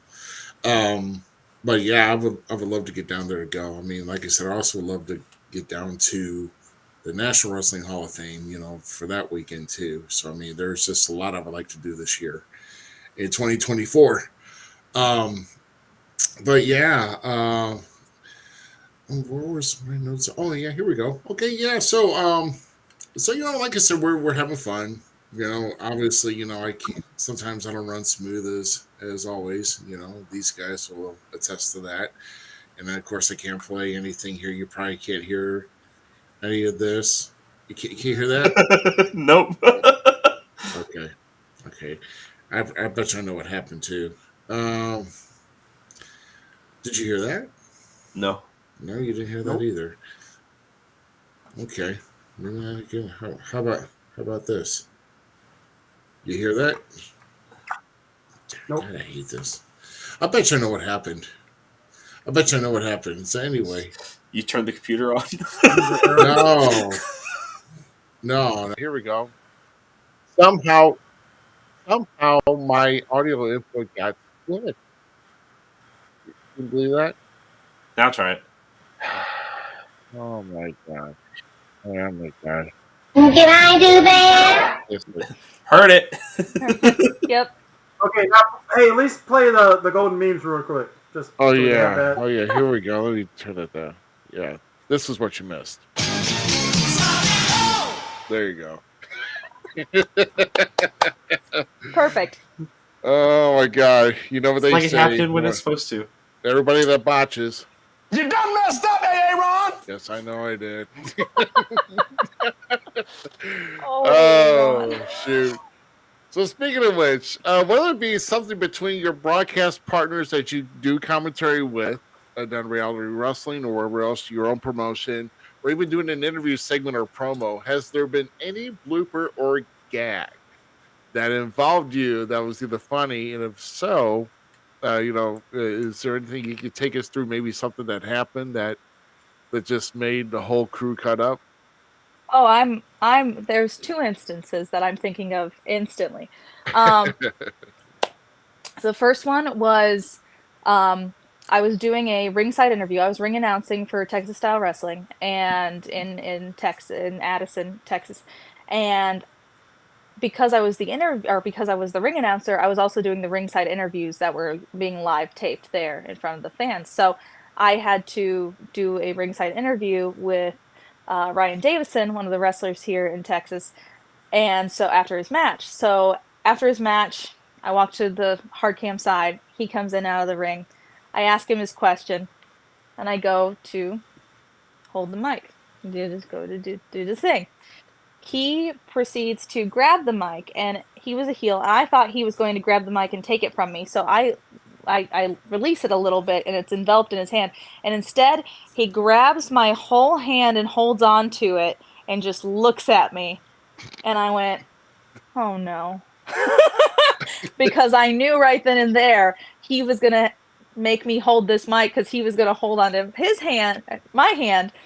And he proceeds to be very animated with the mic and whips it around and is talking and going, and all of you fans. And so I'm being whipped physically around and around and around. And I can hear the boys in the back who are watching on the monitors just losing it. They're laughing so hard. He then releases my hand. It's a two-part question. He then releases my hand, and I ask the second part, and I go to do this again, and I instantly let go, and he wraps his big bare hand around my hand again, and I'm like, ah, no! And he proceeds to do it all over again. And then when he finally whips back the last time, he whips back and lets me go. I spin and boom, hit the back of the ring, the apron, and I was like, I'm gonna kill him. Like, so as soon as the show was over, I walked to or as soon as that part was over, we were at an intermission, and so I walked to the back, and all the boys are just losing it. And I look at him, and I'm like, "You son of a-" The second one is similar. It was me and Bushwhacker Luke. And so we're in the ring together, and I'm doing an interview with Bushwhacker Luke. And there was what it was supposed to do like a little brief interview. We get interrupted. Somebody's about to do a run-in because they were going to have like a kind of a match build up for that night. So this was setting up for like the main event where Bushwhacker Luke was going to be in the corner of the other person. So we're doing the interview, and I'm supposed to just jet because these guys are going to come in and like attack him. Like, it wasn't even going to be a run-in where they were going to come in and like talk trash. They were going to come in and attack him. So I had to get out of there. So as I'm doing the interview, he takes the mic. And so I was like, okay, he takes the mic. So I'm just standing there like, all nice, and he's chit-chatting, whatever.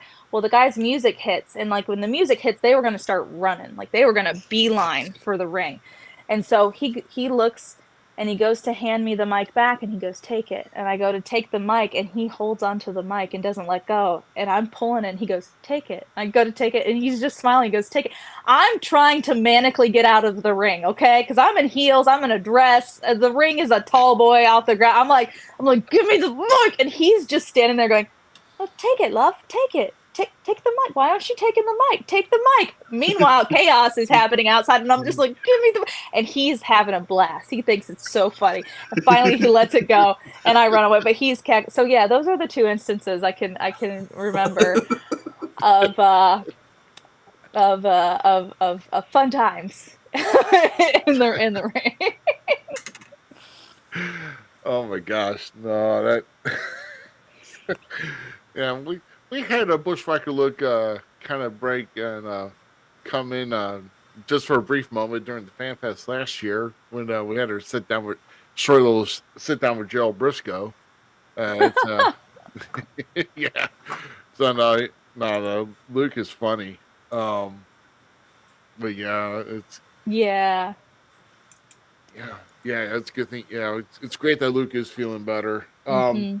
Yeah, you mentioned yeah, because I've seen your reels over the. I could tell that your husband is kind of. I mean, he's got the humor that that I just adored. It's like before you sign off on one of your reels, you're like, say something, Nigel. He goes, something, Nigel.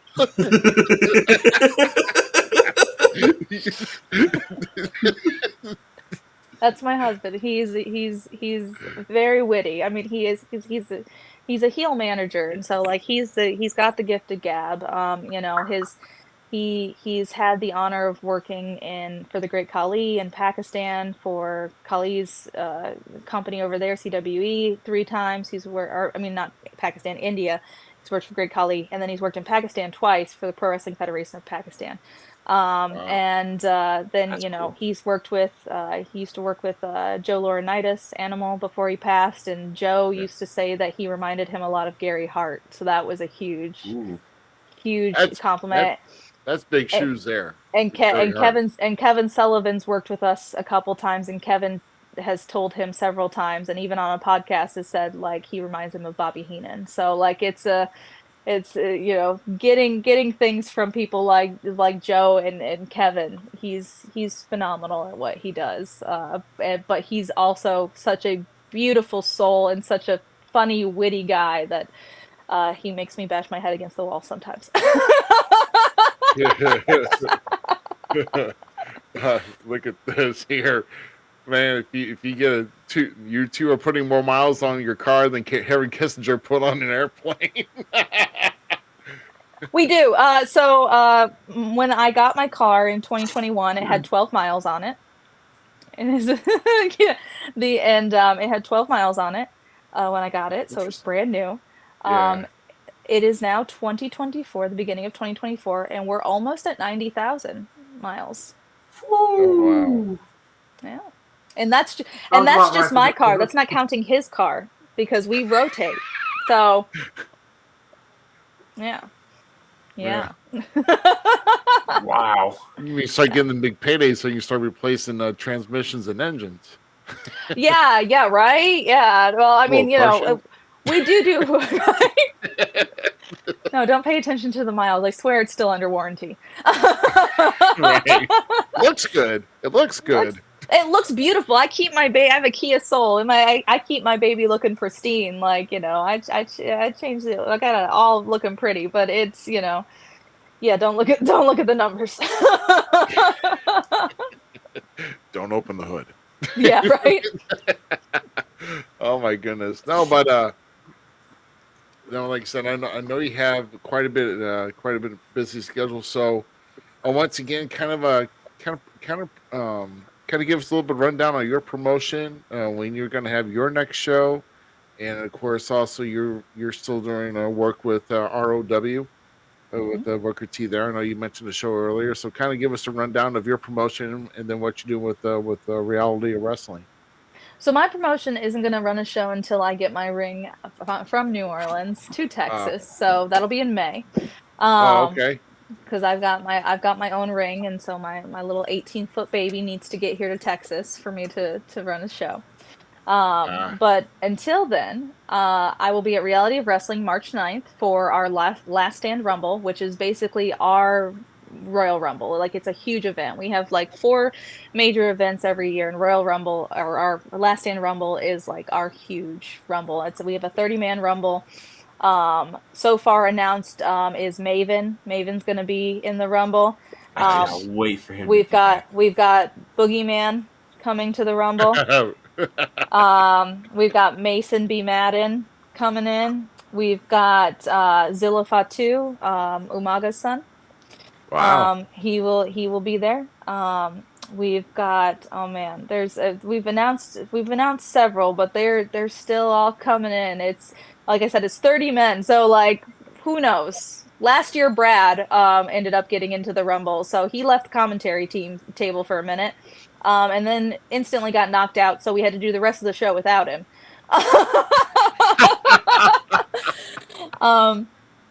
But yeah, so it doesn't know. Maybe I'll be in it. Who knows? Oh my goodness.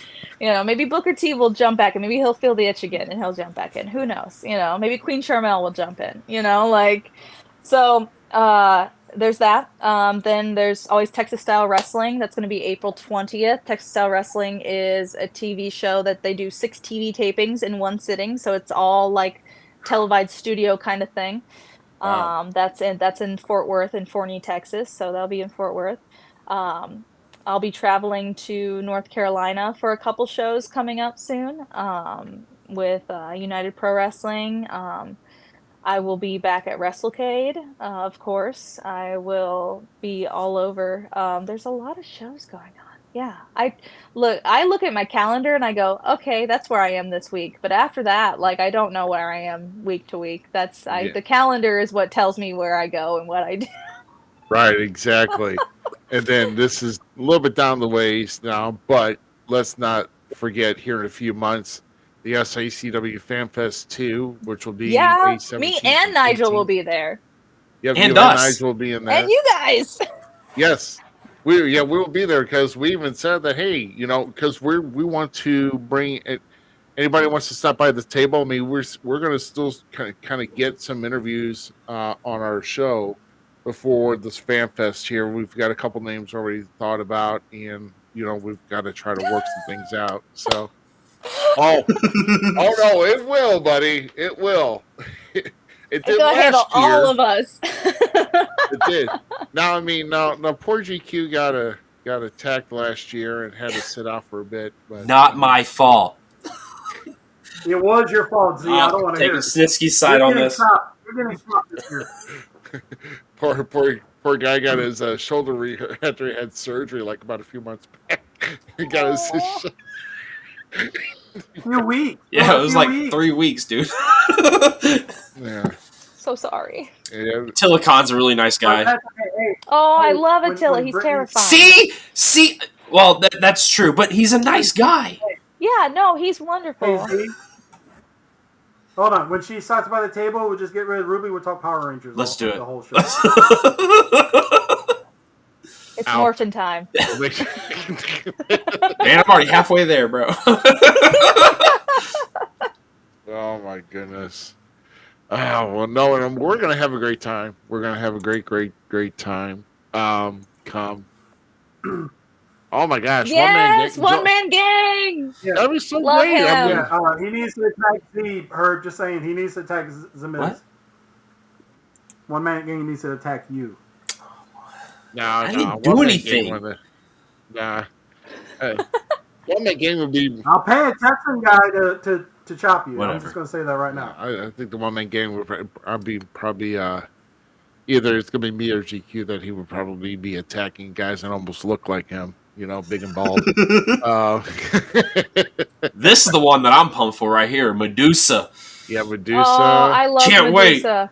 I've worked with Medusa several times. Medusa is fantastic. I actually have helped her at the last CAC show. She was promoting her book, actually, right here. Look at Promoting this. her book. And she was wanting to make a TikTok, and so like I was having her like film some stuff. I was having her husband film some stuff, and we did a little thing, and so she gave me this book and then signed like almost every single signature of hers on it. Across the board. Because she was like, so she's so wonderful, and she's seen me do commentary for so many shows and work so many events, and she's wonderful. So I'm excited to see her again, because I only get to see her like when we're doing like large events or like the CAC and stuff like that. So it's nice that I get to see her there as well. So thanks, Herb. Oh yeah, right. But you're a big guy leaving for the airport on the 17th. Don't worry, I'm just leaving the country. Well, we're gonna give it. I mean, there's some things we have to ask about Herb. I'm going to try and get Herb on here before the Fan Fest, between about anytime within the month, and we're going to get her back on here because we want to kind of go over this whole Fan Fest again. And something that intrigued me that I heard about with Mac Davis and Teddy Long about possibly being left at the airport. I want to see that's fact or fiction. That's what I got to get the lowdown on that. Look, So I know Mac and Teddy very well, and like let's be. I'm gonna be real. Like Teddy's very very capable to take care of himself, get himself places. So if he was left at the airport, he was left by his own volition at the airport. Love Teddy, but if he was left behind, he chose that for himself.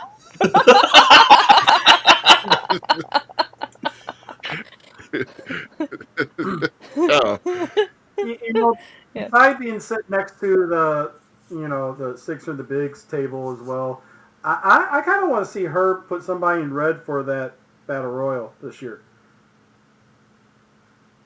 I got the shirt. I mean, I can give you the shirt, Ruby. Come on. man. Take us home now, Ruby.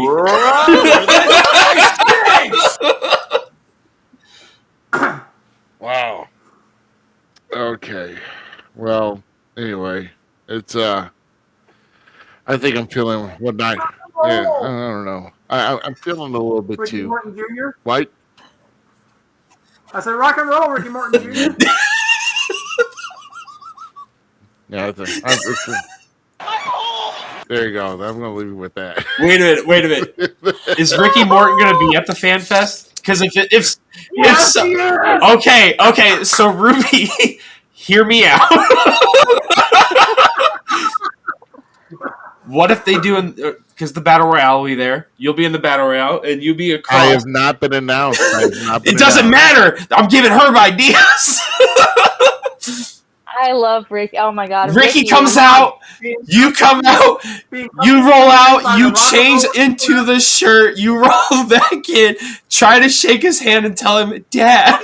No, wait. They could no. He rolls back in, and then they do the Spider-Man meme. Yes. Ruby, this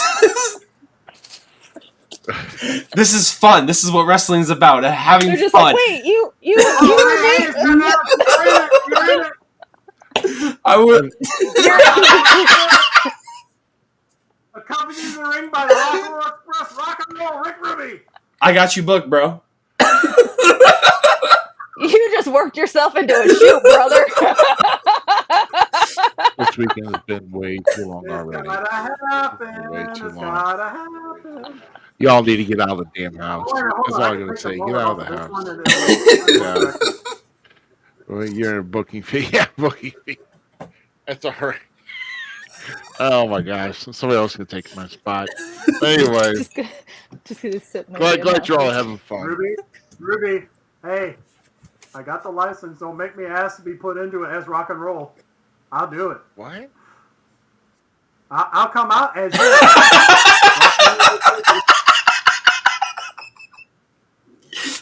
Oh my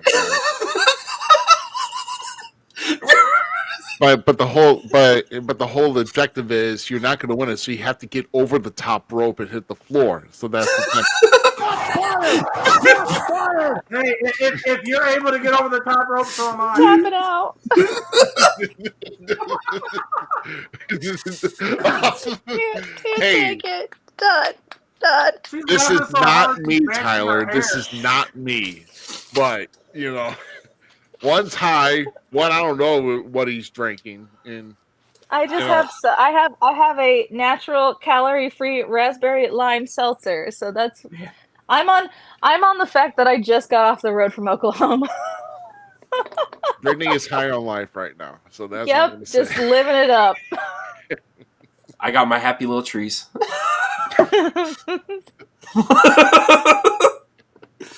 And good people. This has been fun. This has been a blast. I thought Bob Ross only did happy little trees. That's what it is. Happy Bob little Ross trees. is magical. Yeah. Oh yes. This is my little container that my wife got me for my little trees. Yeah, for your little trees. Yes, I understand. Yes, I get it. But no, we'll be more than happy to have you and Nigel stop by our booth. Hopefully, we have a nice little setup to where we have people interviewed on the spot. No, And, don't say hopefully. You will have a nice setup. We need more of her in our life. Yeah. I mean, I would love to there's a spot I would love to have, and we'll just have to work that out. And hopefully, that will happen. So, yeah. It will No, happen. not hopefully. It will happen. Will happen. It You will will happen. have will it. happen. When it happens. There you go. There you go. When it Yes. happens, Ruby. You gotta say it. You gotta say it. And even if, guess what? Even if that's not the spot you get, you end up turning the spot that you want into what you dream it to be. Like you turn it. But life gives you living. You make happy little trees. Yes! We love it to make happy little trees. Dude, I was so pumped for Brittany to come on the show when Ruby said we got you. Like, I was so excited because I followed a little bit of your stuff because I watch reality of wrestling and stuff. Because, like I said, when there's a mark of wrestling, I'm okay with carrying that trophy. Like, I am 100% proud to be one of those crowning. We wouldn't be in this business if we weren't. If we didn't love this business, we shouldn't be in this business. So I watch wrestling literally from pretty much the time I wake up to the time I go to bed. There's wrestling getting somewhere, somehow I'm watching wrestling. So I stumbled across you, and like then we saw you reach out and go, hey, I want some podcast stuff. And Ruby's like, what do you think? And I'm like, yes. Yeah, if you can do that, like, yes. And then he's like, hey, bro, she's coming. I'm like, this has been so fulfilling. Like, Brittany. And then we found out she's a nerd like I already knew. Like, I follow her on Instagram and stuff. I've been watching her little TikTok, to help motivate and get stuff. Bro, I'm all sold. Where is it? I need to attend some seminars for certain.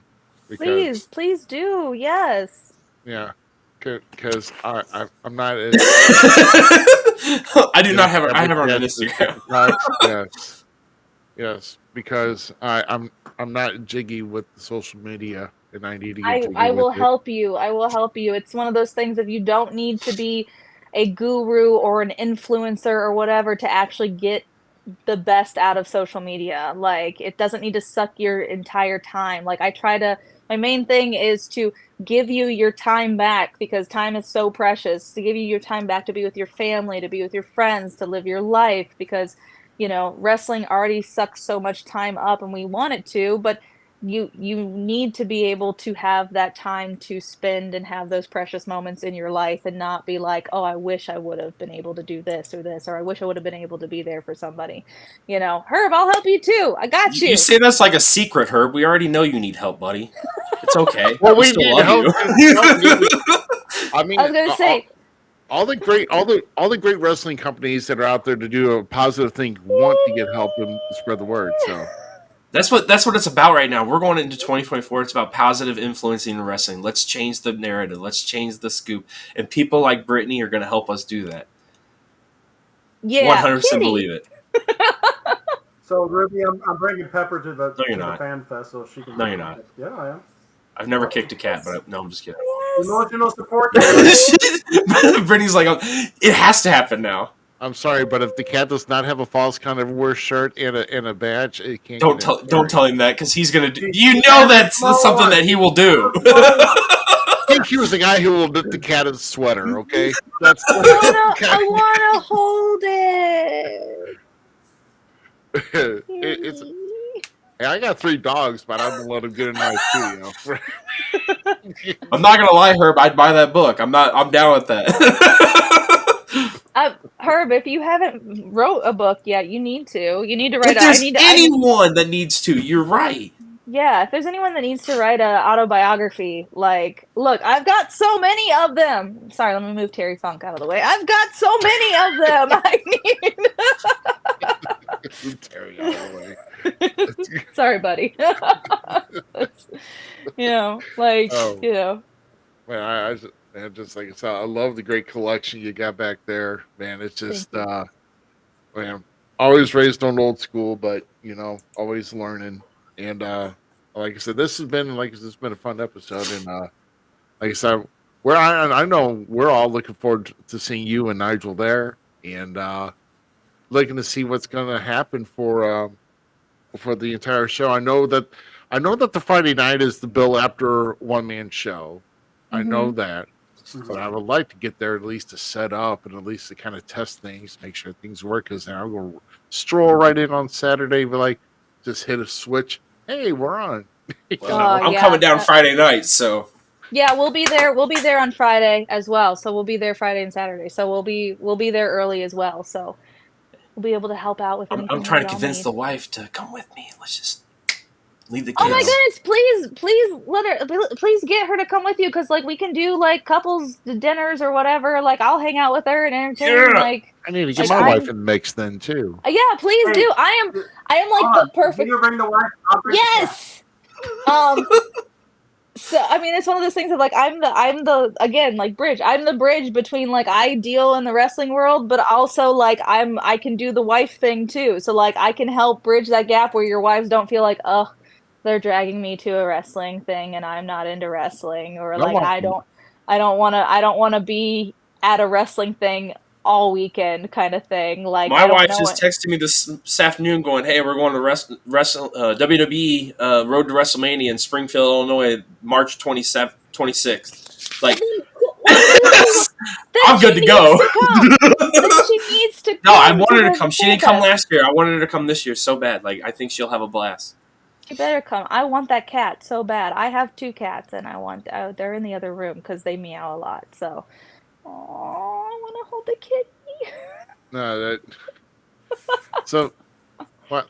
So you said March 26th is Springfield? Yeah. That's a Tuesday. Maybe that's what she said. Hold on, I gotta find my phone. I lost it.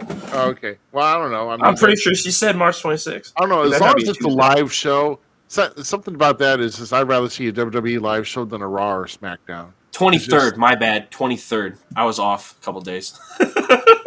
Yeah, I mean, I have a booking that day. Who knows? I might just try to stroll up and get tickets. Who knows? Ooh.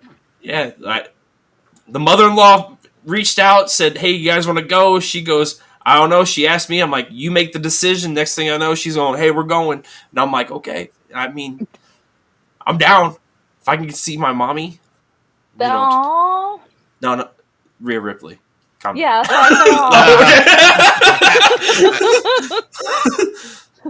Rhea Ripley's all of our mommies. 100%. That is my favorite. Oh my god, I love that woman to death. Oh my goodness. I don't know. Yeah. Tiffany's making a run, man. For skill, like that girl performed so amazing. Oh, she's so talented. Actually, if you want to see, so on Reality of Wrestling's YouTube, Booker T and Brad had her on as a guest. There's an interview of her on Reality of Wrestling. Yeah, everyone loves Rhea. Like, oh my goodness, Rhea's just perfect. I'll have to go look at that up because she's impressed the crap out of me. And the interview is great because it's her talking about like breaking, because it's when she broke away from like, you know, the daddy's girl, like, you know, like spoiled rich, and so she sits down and talks about how like she's really excited they're letting her be her, and how like, you know, like it's a really cool interview. But yeah, as Booker and Brad on their Hall of Fame podcast interviewed her, in the interview's up on, and they interviewed Bianca and they've interviewed a couple other people, but that interview's up on the Reality of Wrestling's YouTube if you want to go check it out. 100%. Yeah. Yeah. That's all I have. I fly to Orlando tomorrow for things. So I for things I can't talk about, but I fly to Orlando for things. So I have to go pack now. Yeah. That's the interview. Well, get on out of here, girl. We'll close so off. I will. One more thing here that I will just. I'll just leave you guys with that. I guess I should have got here. This is I put your link tree up here. So. Awesome! My link tree has everything. Also, if you don't have a link tree, y'all get a link tree. They're free. They show you analytics. I know y'all have one. I'm talking about.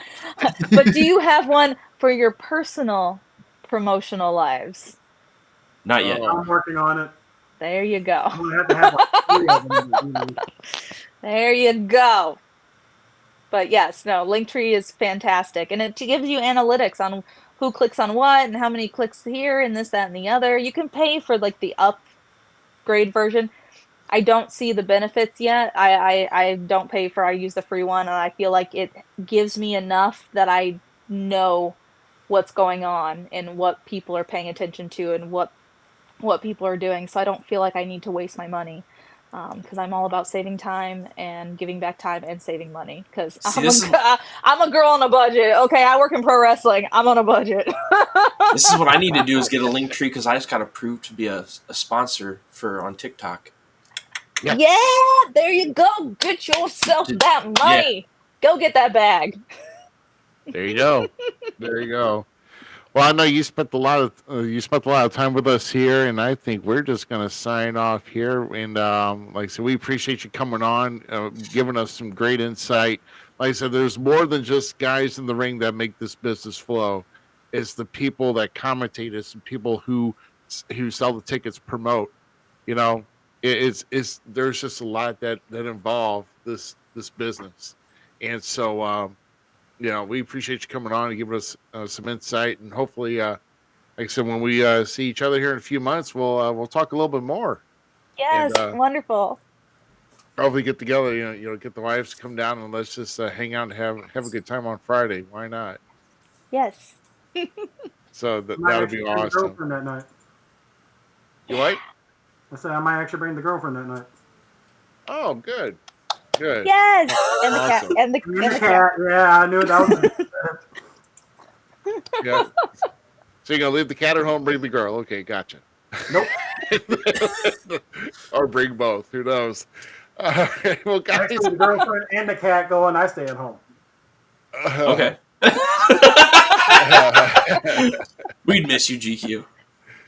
Oh, man. Well, guys, we thank you very much once again. This has been episode number 136 here with the queen of the mic, Brittani Houghtlen, joining us here this evening. Thank you very much. And we look forward to seeing you down the road. For GQ and for the Gem City Mouse and Miz, I am Rough Cut Rick Ruby. We thank you all very much for joining us here this evening. And we'll see you here next week.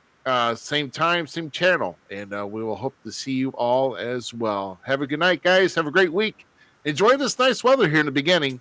But we'll see you here next Sunday night. Have a good night, guys. Thanks again for tuning into tonight's episode of the Falls Counts Everywhere podcast. Don't forget our friends at the following: Keeping It Cool with Tyler Cooley, the Squared Ring podcast, and We Talk Wrestling. The Falls Counts Everywhere podcast is an LTX Enterprises production.